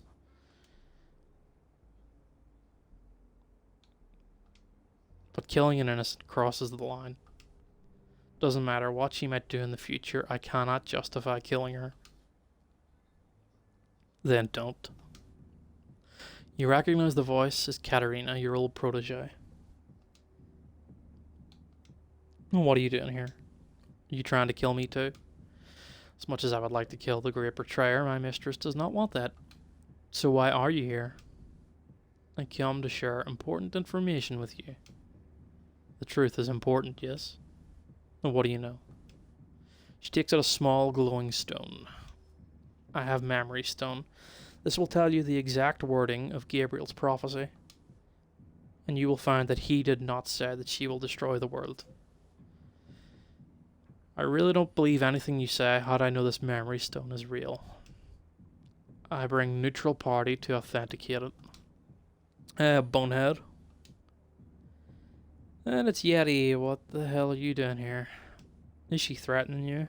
Nope, I'm here because you need to see this. This is Gabriel's original prophecy right here. I don't know if Michael intentionally or accidentally arsed it up, but what they told you is very different from the original. What did Gabriel say originally? The Doombringer will disrupt the power of heaven. How did you get this memory stone? We have friends upstairs. Friends who, unlike you, still believe in our cause. How can I trust you? You do not trust your own former student? Not when she might be trying to kill me. This is why I find friend of yours, neutral party to verify authenticity of stone. Memory stone is the real deal. Time spirits confirmed it. Why bring it to me? I would like you to stop your quest. I think you're saving the world. If you think you're saving the world by killing Winona, you need to understand that you're mistaken. Take stone. See memory for yourself. Don't let Michael be your only source of truth. Katerina tosses you the stone, you snatch it out of the air. We cannot allow Michael to find out we have spoken. She starts to leave, but Mr. Yesterday has one final thing to say to you. Gloom, you've spent a long time lamenting a mistake. Don't make another one, mate. The two of them leave quickly and disappear into a side street. You look at the memory stone in your hand. It's a crystalline stone with glowing spheres that swirl around in a cloud under the surface. Holding it in front of your face, you stare into the stone and slowly relax your eyes. Before long, a vivid image forms with the swirling patterns. You gain the stone's memories. And they are exactly as Katerina described. Winona is not destined to destroy the world. She's only going to disrupt heaven. This changes everything. Continue going to the church while deciding your next move.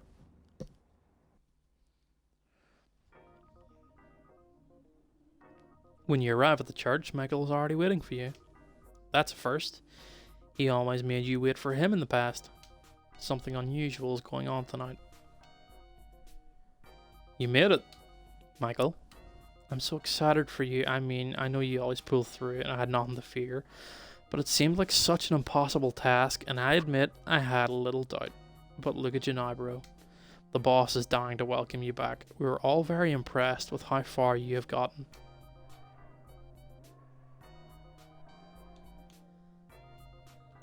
Just remind your Seraphim not to kill me when we pass through the holy door. Kill you? Bro, we're going to throw a parade for you. The biggest one we've ever thrown. He starts his shrill evil villain sidekick laugh. You're going to be the hero of heaven again when you complete this quest. There will be merriment, there will be music. You can have all the fun you want. As long as you do not sin, of course. Just remember that you cannot do that stuff anymore once you return to our high kingdom. I'm not the one ordering a hit on an innocent young kid. Come on, big guy. This is for the greater good, remember. I want you to keep this in mind. What do you think is going to happen when the Doombringer fulfills her destiny? Could be a good thing. Shake things up a bit. A lot of angels will die. And not just the warriors either. If heaven is overrun by demons, she will not be spared. She is the reason you're doing all of this, am I right? You nod silently. Which one are you going to save, Gloom? Which one is more important to you? Well, no need to answer. I already know. I actually have a surprise for you. It is a little premature, but I was just so happy for you that I could not wait. He dashes out the door and zooms into the sky. You wonder what surprise he has lined up. Michael's surprises generally consist of extra work to do, so they've never really been pleasant. You wonder if you could get your spectral blade out just in case. Asriel. That voice. The voice that hums on the edge of your subconscious. The voice you've been dying to hear for centuries. Muriel. And just like that, she floats into the church, looking as radiant and beautiful as ever. And her scent, a telltale sign that Muriel is nearby, is the sweet smell of flowers. It's not the scent itself that is unforgettable, by the way, but the way it makes you feel. It strips you of your worries, and you feel tranquil. Asriel, is that really you? Yes, it's me. Have you been well? You look so different. The others warned me that you've changed, but I didn't think. I haven't been myself for a while. I will change back in time. I can get used to this new look, if that is what you prefer now. It is not like I expected things to be exactly as they were. I will change back. Take your time. Things must have been difficult for you to be stuck down here for so long. So long away from the light. There's a dead pause in the conversation. There's a gazillion things you've been waiting to tell her, but nothing comes out. After yearning for this moment for so long, you'd think the words would come easily. Sorry. Is that all you can say? Muriel looks at you and smiles. You do not have to apologize, my love. You followed your heart and you did what you had to do. I did not understand why you left me in the light, but I think I understand why now. She flashes a nervous smile and the conversation stalls again. You feel like you need to ask her something. Is that a tattoo? A gust of wind catches Muriel's skirt and lifts it enough for you to notice something that shouldn't be there. Is that a tattoo? Never in 1,000 years would you have imagined that Muriel would get a tattoo. She was just too conservative. Oh, this? I got this done not too long ago. Laurel persuaded me to get one. Laurel, the new Angel of Justice. I don't know you were friends with Laurel. You used to hate the Angel of Justice appointment. I understand it better now, and I even realize how necessary it is. It is brutal and ugly, but it cuts open a path that helps my style of continual healing. So Laurel and I often work together in tandem. The Angel of Justice and the Angel of Mercy, protecting the innocent and keeping them in the light. You're glad that Muriel finally understands, though you wish you could have realized this when you were still together. Sounds like you're enjoying your work a lot more now. Oh, it still drives me crazy all the time. Some things do not change, like stubborn people who refuse to be helped. You've always had a lot of patience. Less these days, but I've found a new outlet for my frustrations. And what's that? I have discovered human music. That's great. I love human music too, especially the sounds of the past 30 years. Again, I'm not too embarrassed to admit that I only started because the Watchers told me that you liked it. And I wanted to have more in common with you when you finally returned to heaven. That's nice. You feel bad that you made no such effort in return. Come to think of it, you can't recall any of Muriel's previous hobbies and activities other than her angelic appointment. You secretly panic as you start to realize you were probably not the best husband ever. First, I tried listening to the same things you did, but I discovered what I really like is metal. You like metal? What, an angel cannot like metal just because she smells like flowers and has pink wings?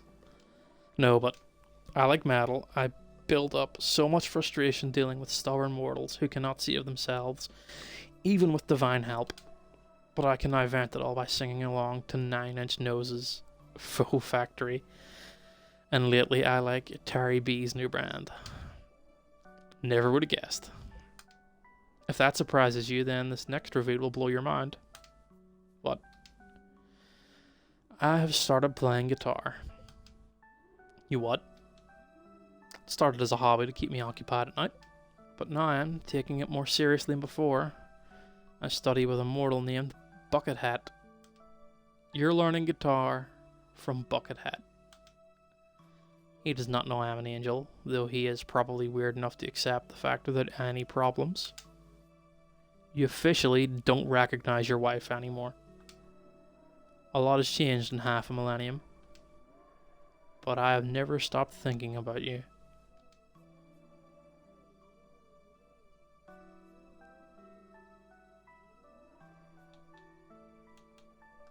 I think about you all the time too. I have a lot of spare time between my assignments, and I spent most of it thinking about you. I know you're doing a lot so you can get back to me, and I hope you will still think I am worth all the effort when this is finally over. Of course I will. I am still your loving wife, Azrael, and I always will be. And I, still your husband. Muriel smiles to herself and stretches her wings. It has been wonderful. I have really missed you. I just wanted to see you before you reach the cathedral. Michael told me that it will be a dangerous battle and you would have liked to see me. I am very happy to see you. You're what I've been fighting for, Muriel. Go fight your last fight, Azrael.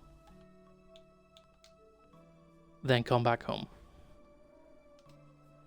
You could even join L'Oreal and me. Just imagine what we could accomplish as a team. It's true, as a trio you would be unstoppable. You could take point and attract all the aggression. Laurel's mobility and swift swords would deal quick death to your enemies from the flanks, and Muriel would support you from the rear with her divine shields and healing abilities. The holy trinity of tank, damage dealer, and healer.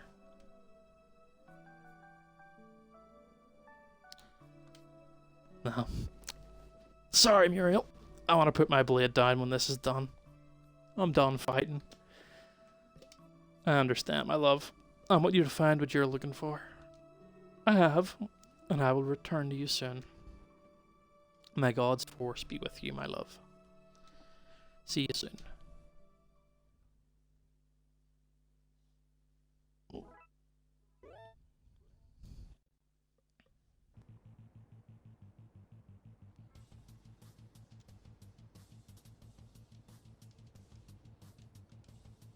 Okay. When we first left the alley and flew through the skies, I asked Laurel about being the Angel of Justice. Since then, she has been pointing out areas where she had defeated a whole catalogue of demons and evil humans. She didn't stop either when we got to Bedrock Reservoir. With anybody else, it might have gotten annoying, but I find her stories fascinating. She is totally my new woman crush. I mean, this lady is legit cutting. Look at those wings. Look at the way she stands. Every movement exudes strength and composure. She wears that gleaming armor like it was her second skin. She must have been on a gazillion adventures with it. And she probably hates this, but her hair totally smells like a shampoo ad. Most of all, I love her smile. It's the smile of someone who fears nothing because she knows she can kick ass. Like, can I have just a little bit of that confidence, please? And then I said, hey, what is going on? That's so funny. Oh, look at me, just yammering on for yonks. I'm sure that must have been one of the things you'd like to know.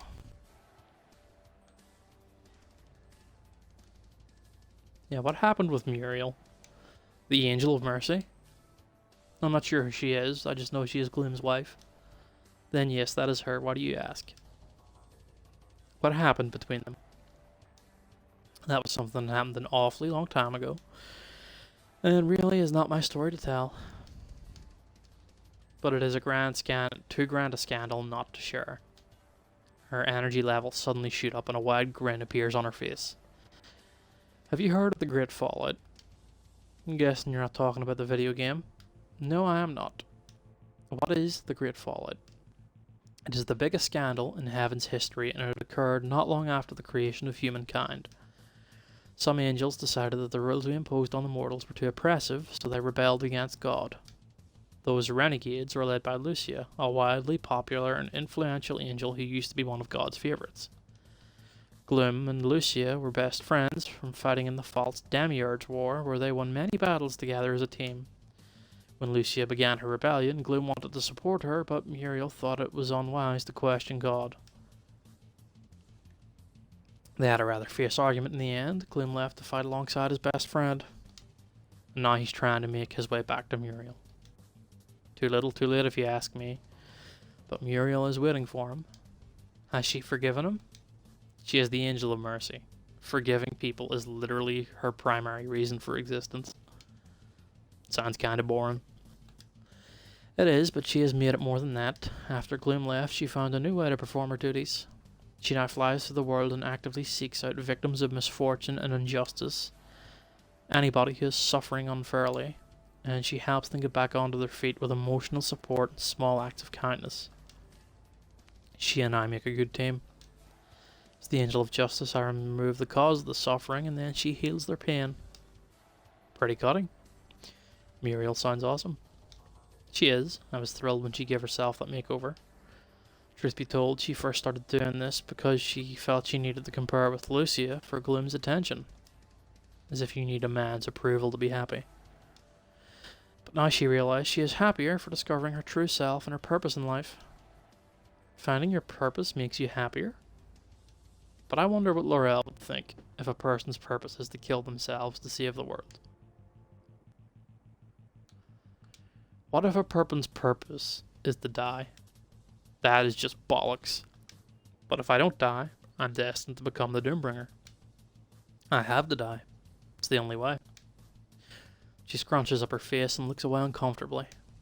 This counseling stuff is not usually my cup of tea. Muriel would fare much better right now. But I'll tell you this. I think you're very brave to fight so hard for the greater good. Brave, but awfully stupid, because this whole suicide business is rather daft if you ask me. I can think of so many better ways that a person can serve the greater good. Nevertheless, not many people will be brave enough to make it as far as you have. That's just the thing. Everyone keeps saying that, but it's not true. I'm not brave. I'm doing this because I'm so fucking afraid of what will happen if I don't. I'm not as brave as you or strong like Gloom. I'm actually scared shitless right now. Laurel wraps her wing around me. Winona dear. What you've just said describes bravery perfectly. We all go through this. I'm afraid of being on the wrong end of a demon's claws every time I fly off the battle. Or that I will fail to protect an innocent. We are all afraid. The only distinguishing factor is that the brave ones do what they need to do anyway. They're selfless like that. Well, I'm so close to the end, and all I can think about are the things I'll not be able to do in my life. That's so selfish of me, right? Caring about yourself is not selfish. Besides, if you do not like that destiny of yours, I don't think anybody really wants to be forced to die. Then change it. Change your destiny. Personally, I do not believe in fate or destiny. I believe that if you fight hard, you can change. You can find the change you want. Has anyone ever changed their fate? Well, I have. I was not always a warrior angel. I used to be a watcher. Watchers are a supporting cast and never saw combat. After Gloom betrayed us, I knew they would eventually seek a replacement, the Angel of Justice. So I trained hard, called in every favour from every person who would instruct me in the ways of war. Why did you want our rules so much? As a watcher, you see a lot of bad things happen to those who deserve better. I wanted to do more than just report injustice. So I undertook the trials and fought against veteran warriors and beat them all. And you got the job after that. If only it were that simple, dear. There was still the matter of my gender. Michael did not believe a woman can be strong enough to uphold justice. You'll find very few women in the ranks of his seraphim. I didn't think that stuff happens in heaven too. Yes, unfortunately your physical form is not the only thing you inherited from us. Inequality and bias are concepts that precede humanity. And like demons, we must smite them any time they appear. It is one of the reasons why I knew I had to take this role. L'Oreal just went up a few levels on my crush meter. She places both hands on my shoulders and looks me straight in the eyes. I tell you this story because I simply do not believe you will become the Doombringer. I've watched you before, and I've seen your many, many generous deeds.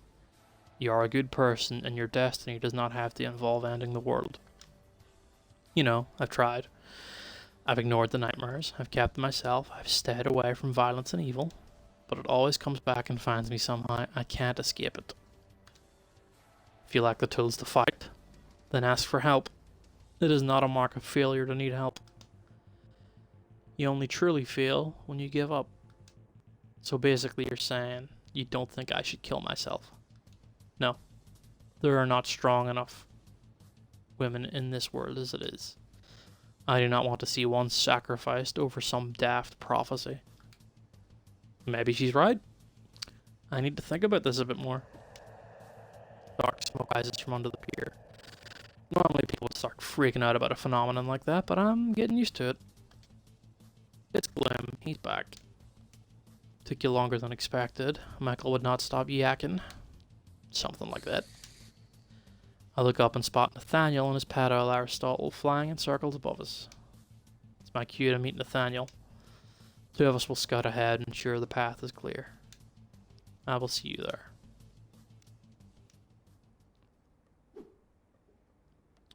L'Oreal takes off and I see those big white wings shoot across the sky to join Nathaniel. Gloom seems gloomier than usual. What's up with him? You okay? Yes. Which means he's not. Michael must have had some really bad news for him. I better find out more during the trip to the cathedral.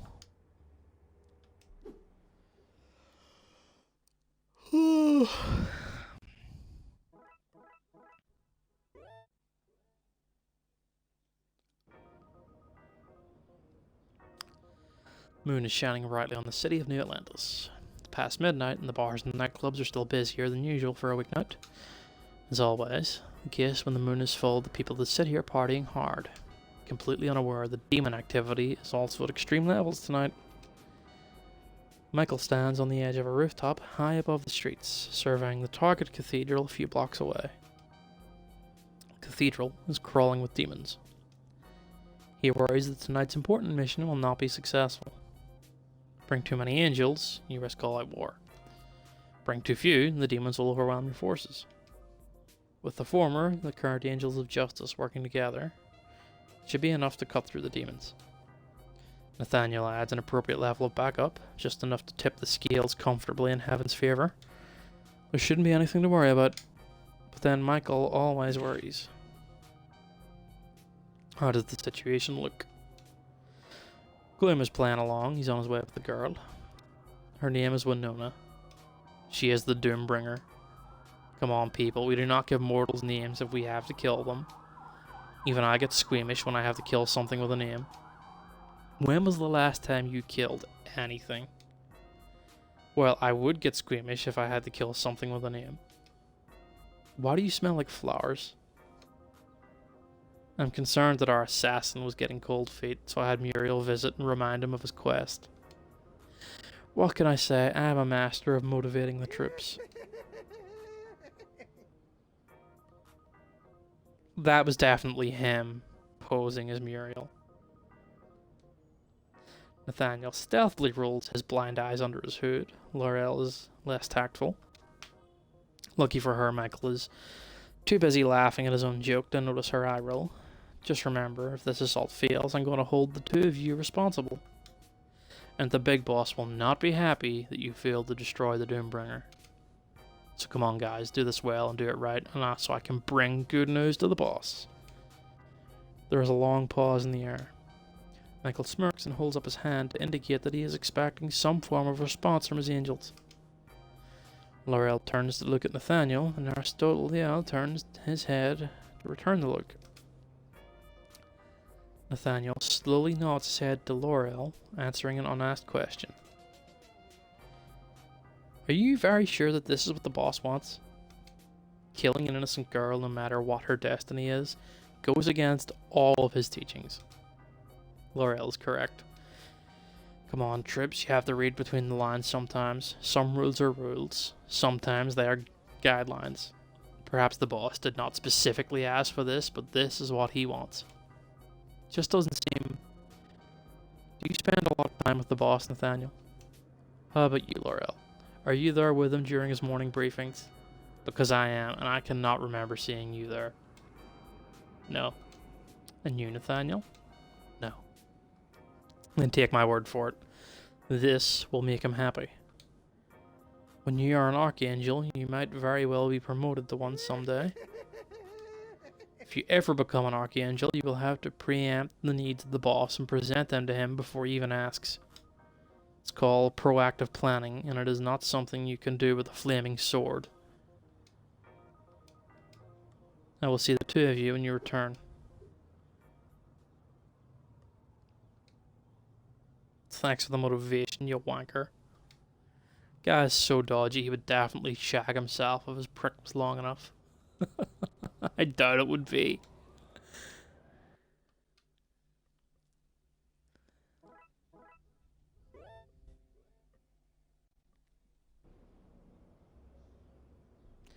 You're silent for most of the journey to the cathedral, and surprisingly, Winona has been too. The peaceful journey has given you plenty of time to work out the big dilemma in your head. Save Winona, or save Muriel? This big question has smashed its way to the front of your brain, and it's all you can think about now. You look at Winona, so pure and innocent. When you agreed to kill demons for Michael, you never imagined you would also have to kill someone like her. Then you think of Muriel, this intriguing new version of her, and the future you could have together. You made the mistake of leaving her once because of your foolish sense of justice, a mistake that required 400 years of atonement. But now you find yourself questioning yet again if that decision really was a mistake after all. Same few questions, spinning around your thoughts with zero answers and no progress at all. Gloom? Yeah, kid? Thanks again for being with me on this journey. It's been an amazing few days. I wouldn't have gotten here if it wasn't for your help. You think very carefully about your next few words.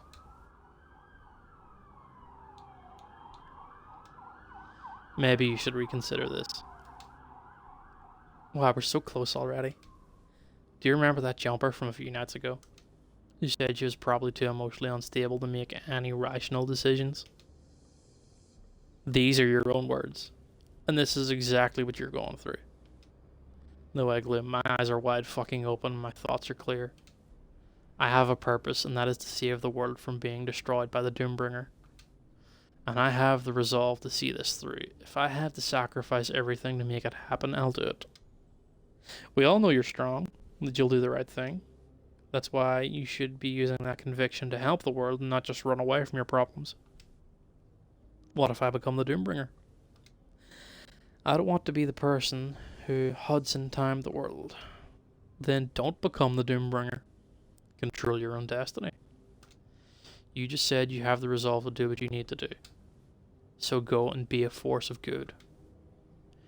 Winona quietens up and she starts biting her lip again. You're not sure if you should add this next part because it's something you've not come to terms with yourself.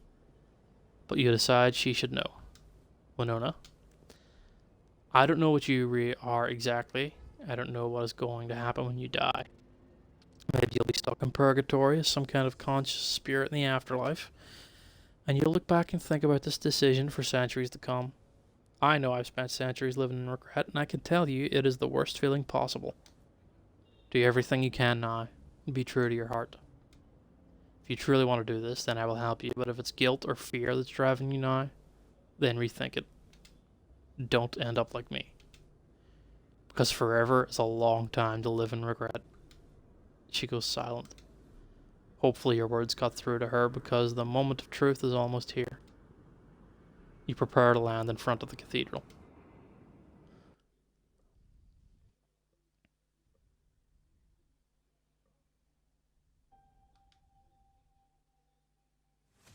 As you approach the cathedral from the sky, you notice strange movements on the building. It is almost as if the spires and windows were alive, but on further inspection you realize that the cathedral is crawling with demons. You see Laurel and Nathaniel hiding a safe distance from the cathedral and decide to land there. What do we got? Small army of plague demons, some hellhounds, possibly a few shadow demons around the perimeter.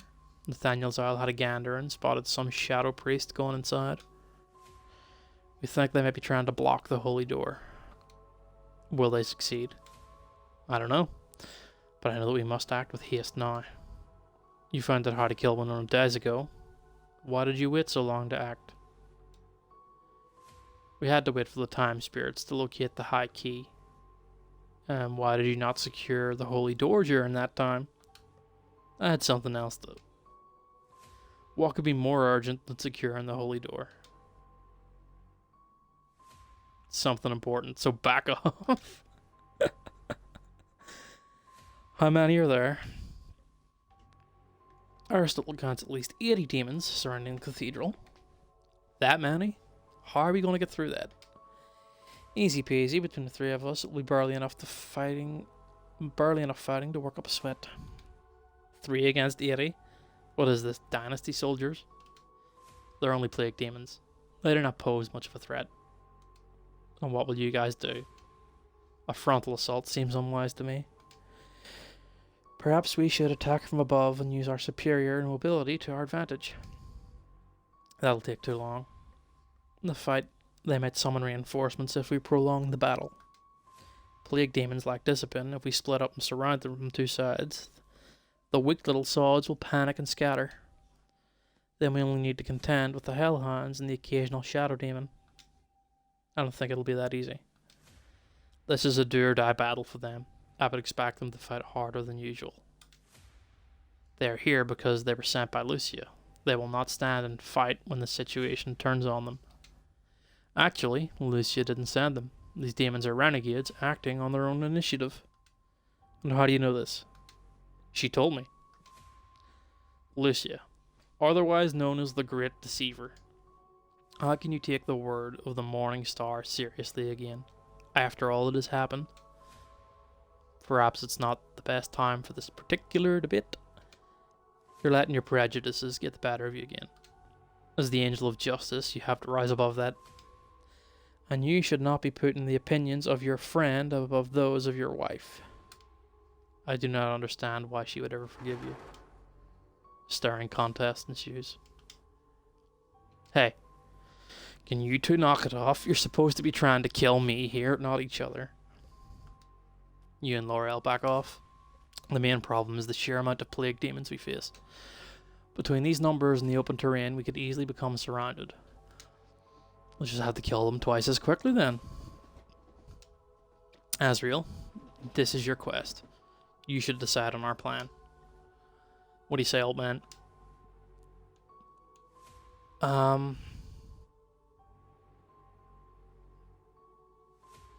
Attack from above.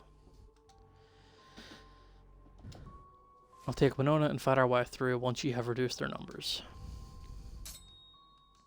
Laurel draws her 2 flaming swords and is about to take off when she notices Nathaniel's skateboard. You really going into battle with a wooden toy? It is no toy. It is carved from the world tree. You're taking the piss, right? An epic skateboard is still just a skateboard after all. Here, I can lend you one of my flaming swords. No, I will be fine with my board. Fine, but watch where you're swinging it.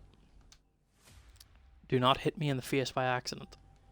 I will not, for you will not survive it. Take to the skies now. Good luck, Winona. May God's force be with you. And so the Battle of St. Maria's Cathedral. Laurel, Nathaniel, and Aristotle soar into the skies and begin circling the cathedral. They start swooping down to slash demons, Laurel with their flaming swords, Nathaniel with a skateboard. Exactly how do you fight with a skateboard? Like this.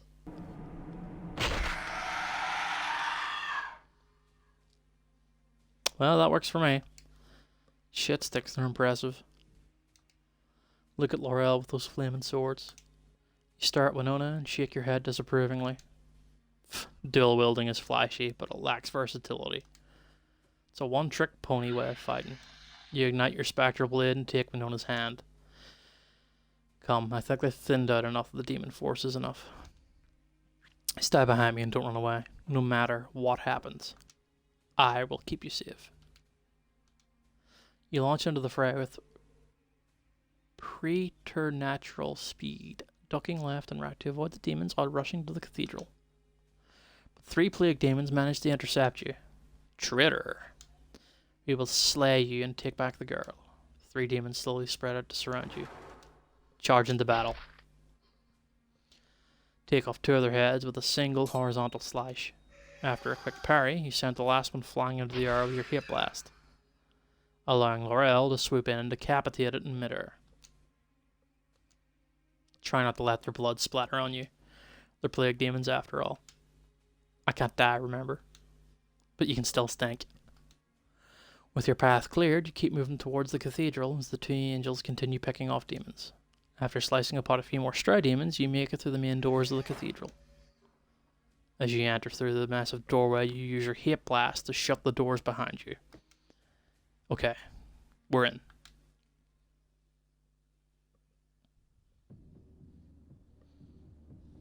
While the battle continues to rage outside, you and Winona make your way deeper into the cathedral.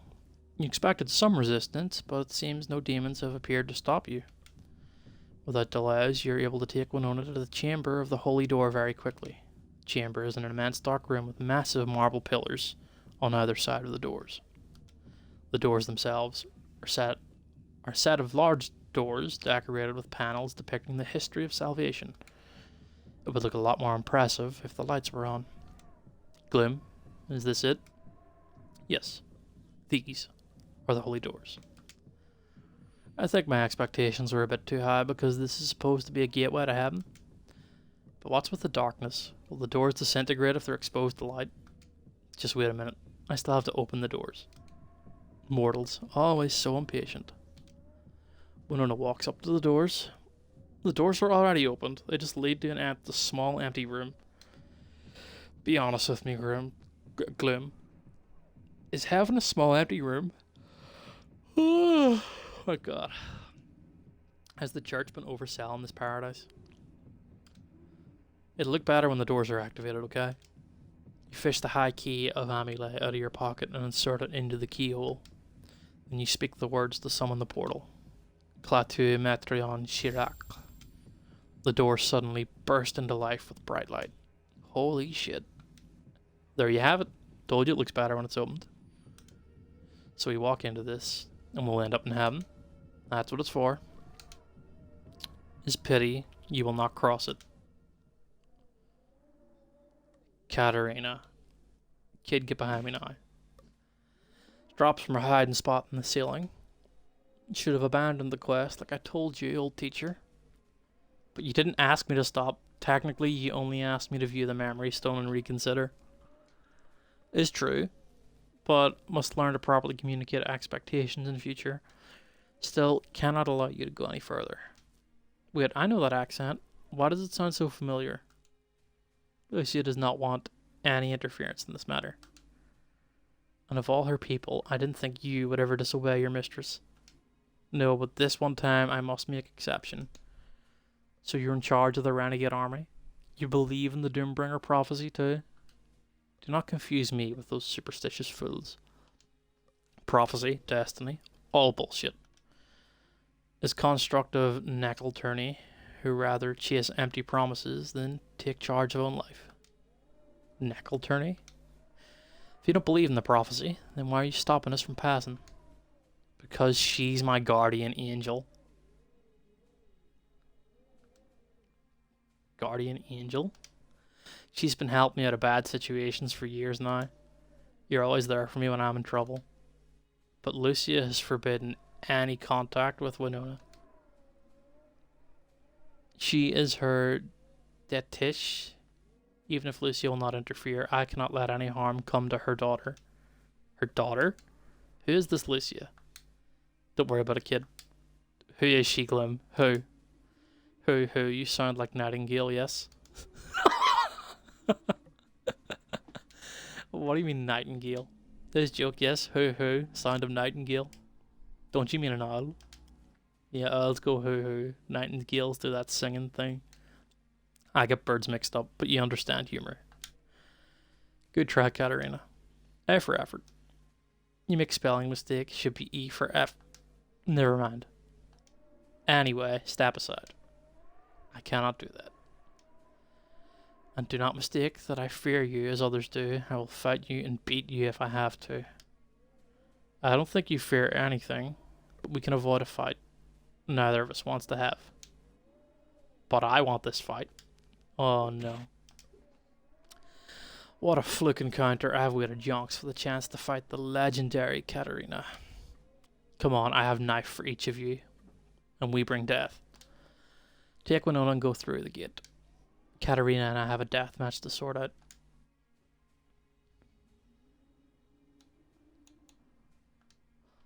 She's my student. This is my fight. Go back and help Nathaniel. But you never leave your wingman. Fine. I thought you would have let her fight battle for you. You do not seem to enjoy combat anymore. I don't, but I didn't want her to kill you either. You overestimate her abilities. She is strong, but not so bright, yes. We can settle this without fighting. Well, you can leave. Or you can let us pass. Let me consider your option. No, the girl must not be harmed. Miss Katarina, maybe there is a misunderstanding, but I actually want this. I want to die. You do not know what you want yet. I've been through this with her too. There's no change in her mind. Just as there is no changing mine. Your weapon burst out of your fist. Then looks like we've run out of options. You charge Katarina and leap over her with a quick reverse slash to her shoulder. She accurately parries your attack with one knife and slashes with the other, cutting a long hole across your chest. It's not like your robe was in good shape anyway, but it doesn't mean you're getting slower. Once she repositions, she flings herself at you with a flurry of quick slashes. You haven't sparred with Katarina for centuries, but you were prepared for her onslaught, as her ferocity is legendary. When she wasn't prepared for was you to completely ignore all of her attacks and just drive straight in for her. Your body is shredded by her attacks, but you manage to impale her shoulder and pin her to the wall. Give it up. She stares at you with hatred in her eyes. I will not let you harm her. Without a better option, you immediately skewer her other shoulder too and render both arms useless. Go back, heal your arms, do your job, protect Lucia. Don't do it. Spare the girl. I have no choice. Take Winona's hand and head towards the holy door. I'm sorry, Miss Katarina. I know you meant well. The two of you rush through the portal and everything goes white.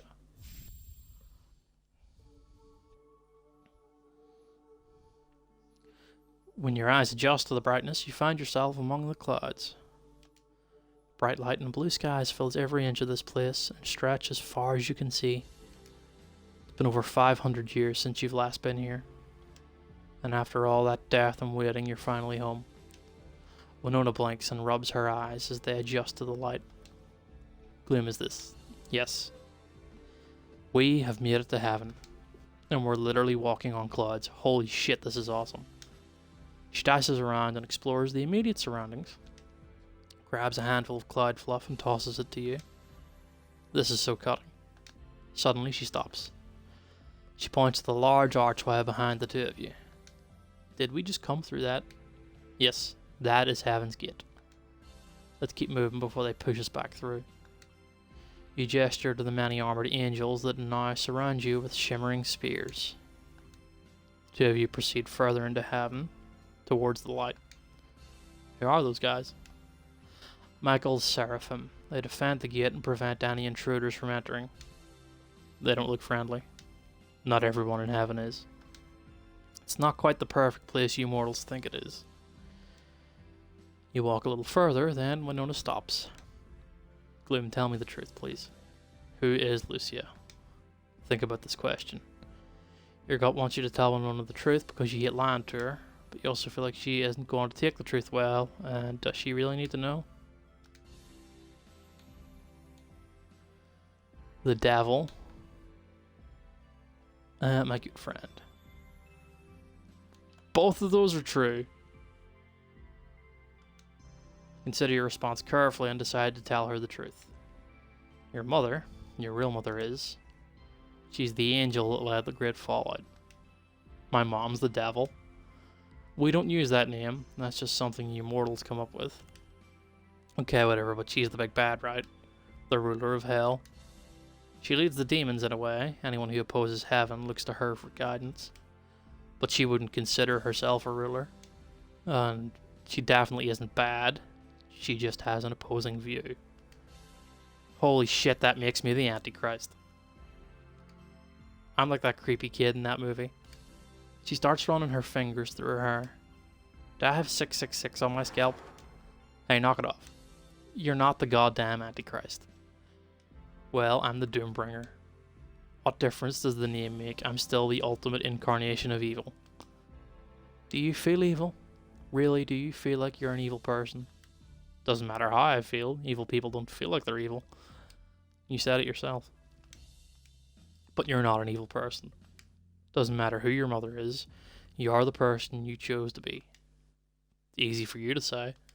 Your mom isn't the devil.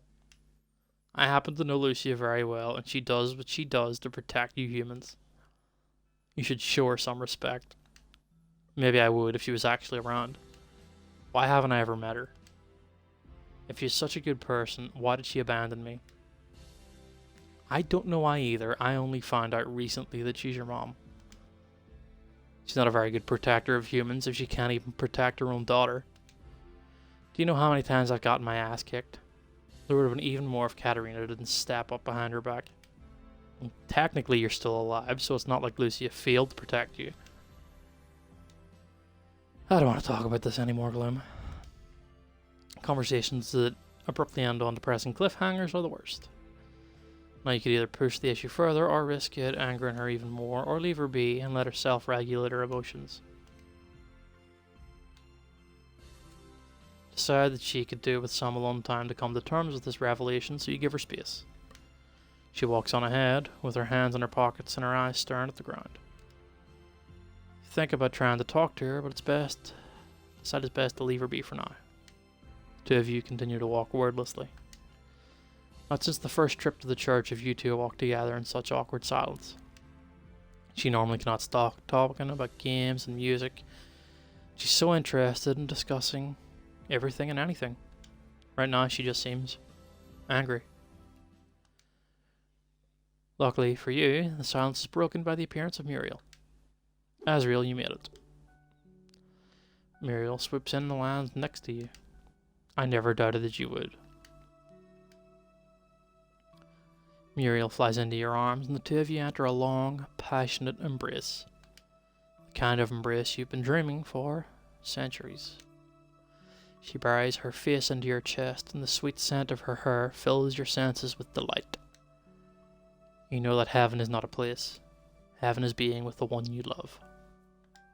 For a moment you cannot tell this is real or if you're reliving an old memory in yesterday's studio. But it's real. Because your old memories, Winona was never standing there staring awkwardly. Quickly separate yourselves. She looks at Muriel with great interest but doesn't say anything. Muriel strides over to Winona and places a hand on her shoulder. You must be Winona, the bravest girl in the world. I think you've mistaken me for another. Nope, I don't think I have. You have. I am Uriel. I figured that out when he called you by name. Smiles, despite the sass coming from Winona. I wanted you to know that you're among the most compassionate of your kind. Yeah, that's crap. I'm not Keanu or anything. Do not forget, I am the Angel of Mercy, so I have expertise in all these matters. Thank you for spreading kindness in your realm. I wish you could see how your actions have quietly but surely made a difference. Every smile and good deed adds up and multiplies. I'm sorry that you've had such a hard life, though. Well, all my troubles are behind me now, right? Well, this is not the ideal end of your troubles, but I hope you will find peace from now on. Your fellow mortals may never comprehend how much you have sacrificed, but know that the angels thank you for it. You're welcome, I guess. And I am further in your debt for bringing my husband back to me. If it was not for your quest, who knows how much longer I would have to wait. Yeah, sure, whatever. Muriel turns around and points at you. You owe this girl Azrael. Do not let her down. No. No, I won't. Winona's attention is captured by the sound of an owl. She starts waving at the two approaching figures. You guys made it in one piece. I feel so relieved. Laurel, glad you returned. It was a tough fight. A glorious battle. But we survived. And emerged victorious. Thank you both for helping Azrael on his quest. Always happy to help an old friend. It has been far too long since we were all able to get together as a group like this. Indeed. Welcome back, Azrael. It's good to be home. You're the only one who notices that Laurel rolls her eyes. Evidently not everyone is ecstatic that you're back. Aristotle starts calling out, and Nathaniel tilts his head as he sees through his owl's eyes. Michael is on his way here. That prick. You guys should go. He'll get shitty if he sees us all together. A wise suggestion indeed. We must find you later and resume our reunion party. Uriel starts to leave, but stops and turns around. I love you, Azrael. It's so good to have you back. You say you're not afraid of anything, but look how you cower when Michael is around. The angels make their hasty getaway. For a short moment, it is just you and Winona again. I'm really glad you're back with your friends, Guy and Gloom. I wasn't super sure before, but I know why you wanted to come back now. Gloom. It's not all sunshine and rainbows, kid. Here comes the biggest asshole in this place.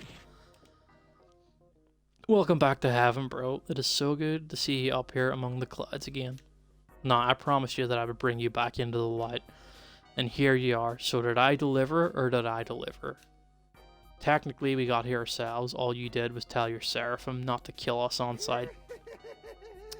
You've always been a funny guy, Gloom. Good laughs indeed. Be so much fun to have you back with us, angels. You doubt his sincerity, but okay. Michael looks at Winona and sizes her up. Come, follow me. I have a special place prepared for us to complete your quest. You take Winona's hand and the two of you follow cautiously as Michael takes you away from the light.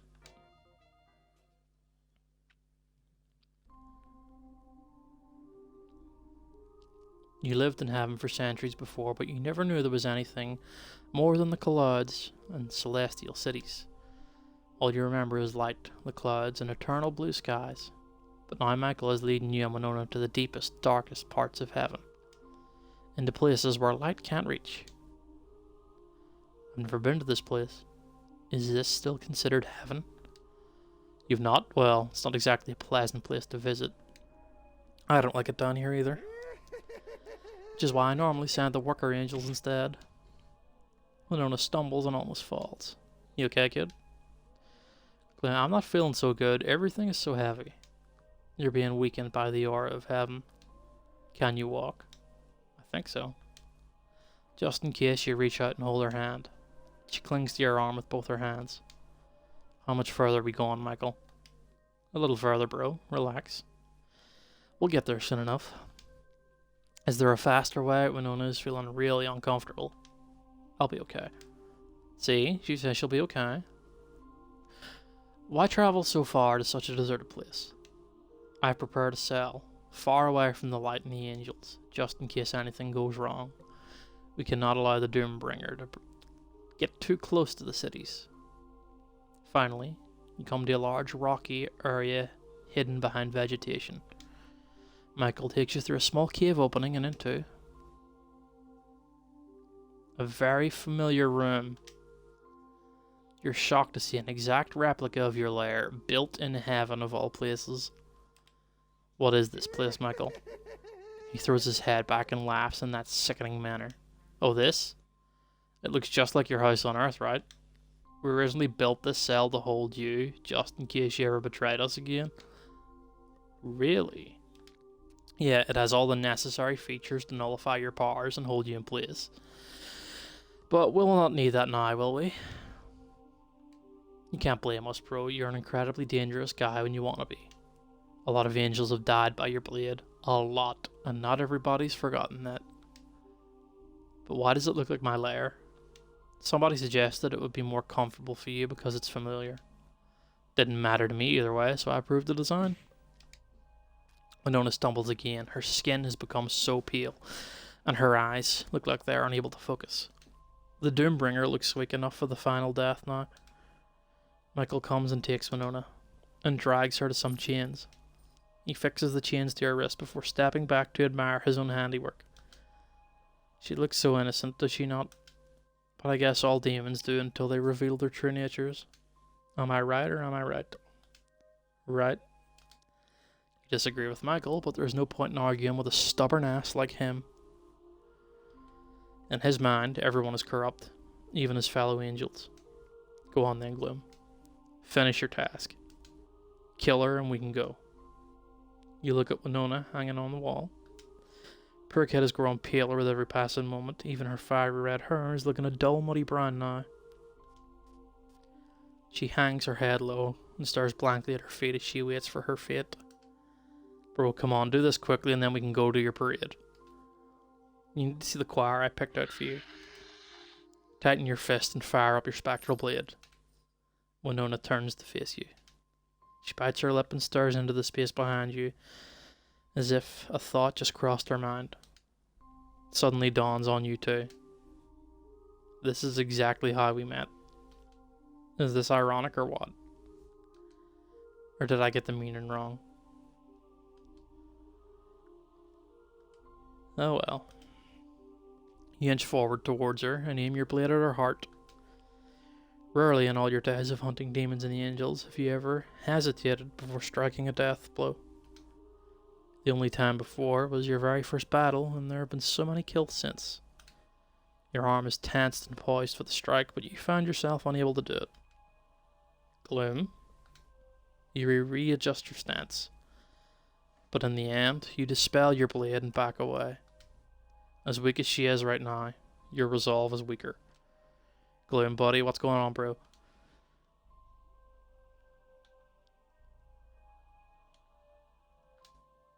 I've already delivered the kid to you. The hardest part is done. No, Gloom, come on. Right now your weapons will be enough to kill her. No, this is your task, bro. You will finish this. I would send every angel in heaven to kill her if I could, but I cannot. Angels do not harm the innocent, remember? Winona's eyes widen when she hears this. Do it, bro. I mean, surely you do not want to lose everything again, do you? You flip back to Winona. I think she's just realized his Freudian slip of she's innocent and has done nothing wrong. I know you're tired of hearing this question from me, but I have to ask one last time. Are you sure you want to die? Winona barely looks at you. She looks so resigned to her fate. Yeah, there's nothing waiting for me except more death. But there is. I'm tired, Gloom. My whole life was an endless series of failed suicide attempts. And my body still hurts from all of them. Even right now. I was really looking forward to ending all the pain. Remember when we met in your lair and you refused to kill me? I didn't stop wanting to die then either. You can't change my mind for me no matter how hard you try. And you won't always be around to stop me.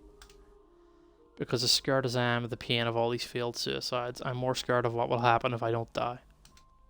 But your life is full of regret, and I get that it sucks. But I spend all my time scared of the Doombringer. A life full of fear sucks pretty bad too. Please just kill me now. Nope. I refuse. Gloom, just finish this. Nope.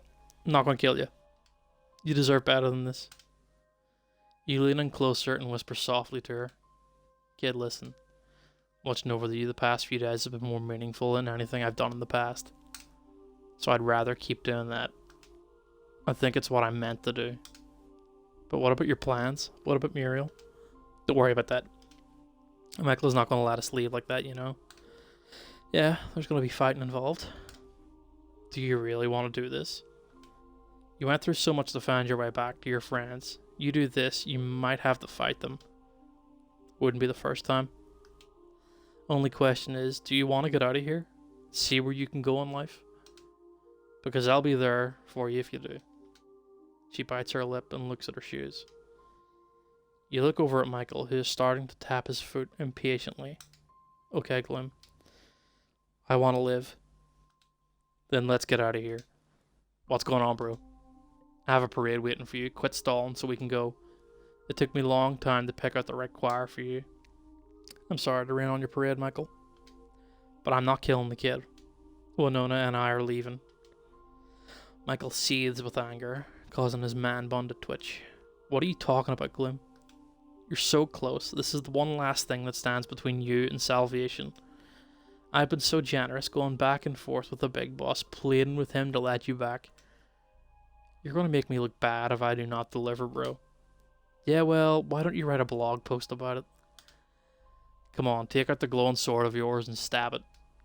She is still just a girl, Michael. Why do I have to keep telling you guys? She is the Doombringer. She is not a girl.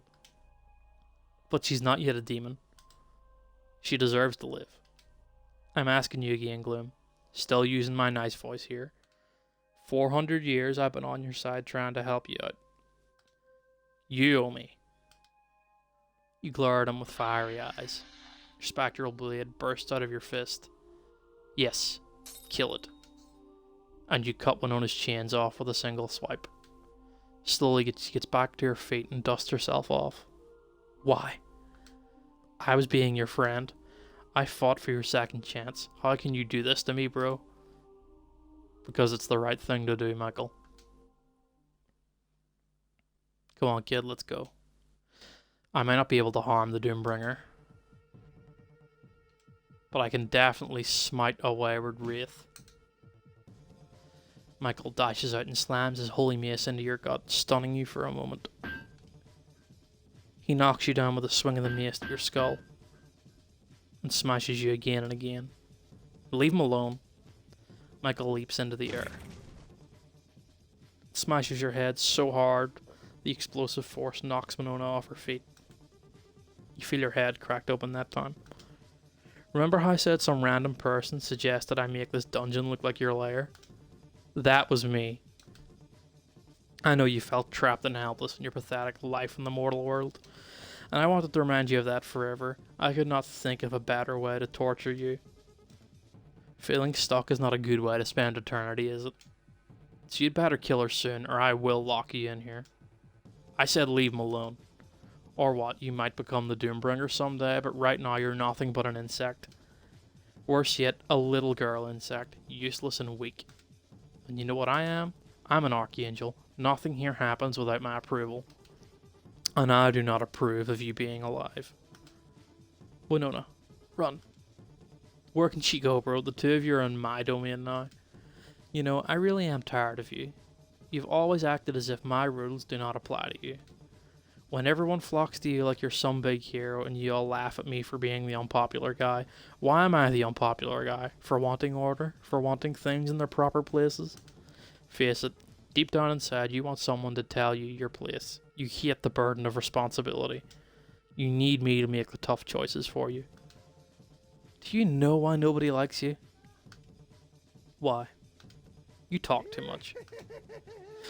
Well, I run this place, and you will listen to everything I have to say. No. What is going on? You dumb fuck bucket, you just triggered your own prophecy. What do you mean I triggered the prophecy? You stare at the shadow that has appeared behind Michael. What are you talking about, bro? Why are you staring behind... Oh. There's something behind me, right? Michael slowly turns around. And you both stare at a frightening sight. It's Winona, but not at the same time. It's also not her. Her hair is wild and writhes around with a life of its own. Blood continually drips from her mouth and eyes, and she snarls like a feral creature. The Doombringer has awakened within her. Flames suddenly erupt from her arms as the bleeding intensifies from her eyes. Get away from him, you bitch. Quickly duck out of the way as Winona unleashes 2 jets of hellfire that slam Michael into the wall behind him. Desperately holds up his mace to block the flames, but her unholy fury overwhelms his holy weapon. She slowly approaches Michael, while still sustaining the 2 jets of hellfire. The Archangel is slowly forced down by the heat of the flames.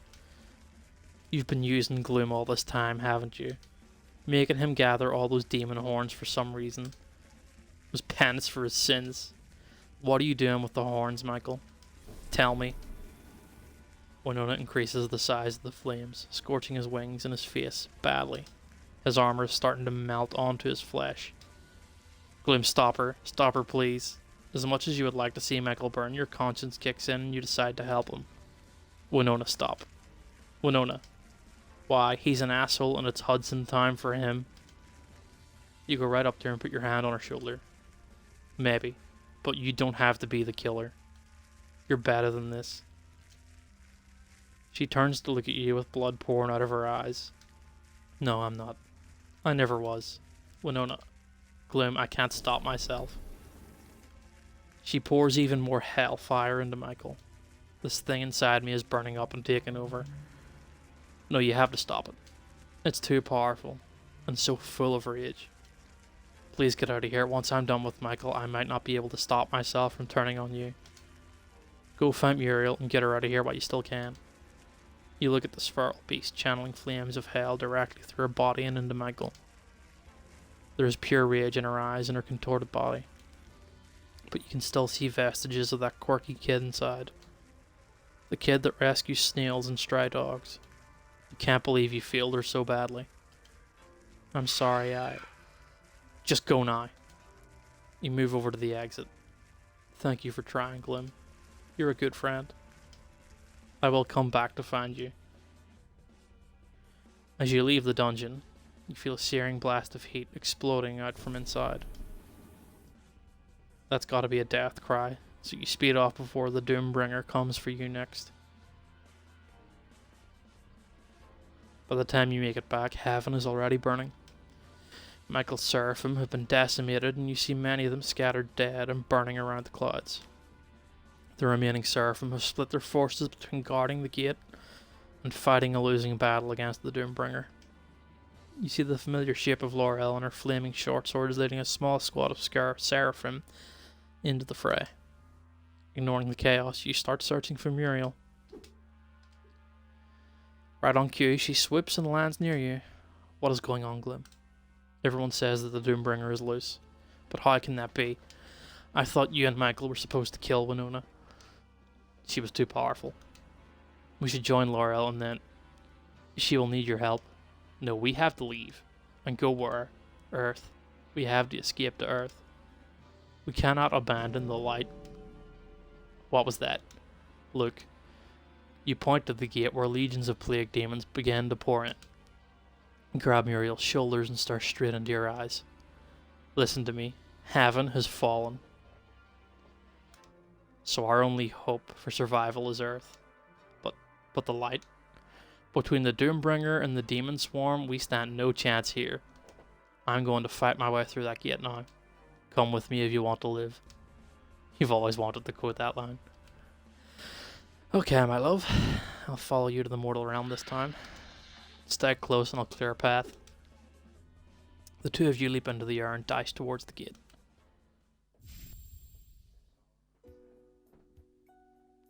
30 minutes later, you make it to Earth with Muriel.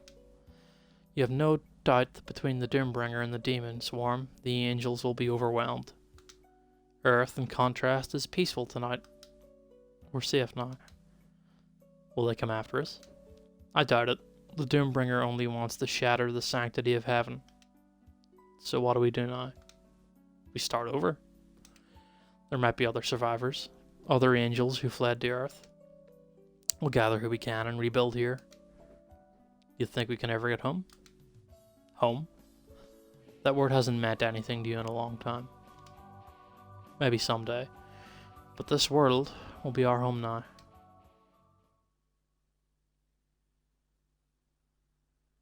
Ending 3? How many endings is there? The new celestial order.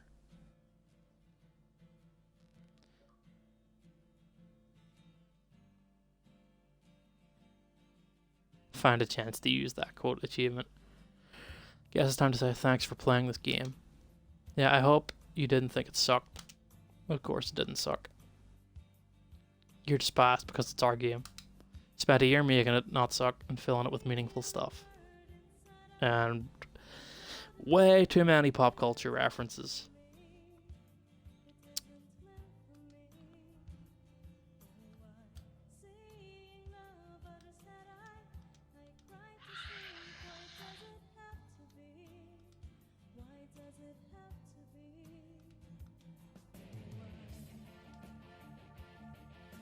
Yeah, ever curious what else could have happened, you can always visit the Time Shaman, help you rewind and try other decisions. But you said it couldn't be done before, there's absolutely no continuity in your powers. Why would anyone want to replay this game anyway, it's so linear. I'm sure some people want to find the hidden sex scene. Where? Prepare for trouble. Make it double. You guys got the wrong catchphrase again.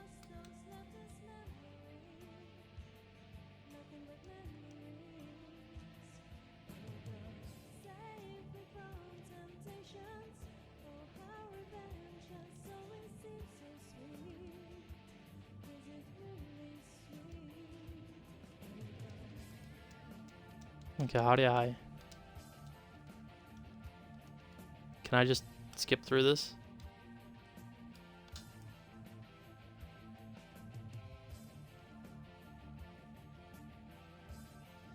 I don't know how many endings the game has. I'll definitely,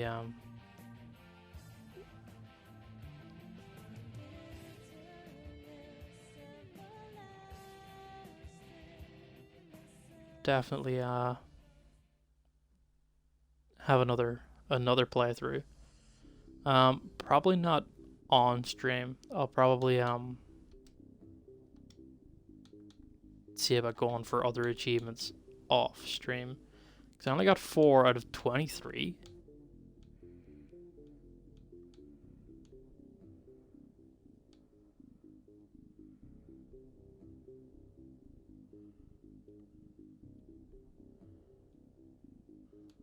And evidently I did not find the canonical ending.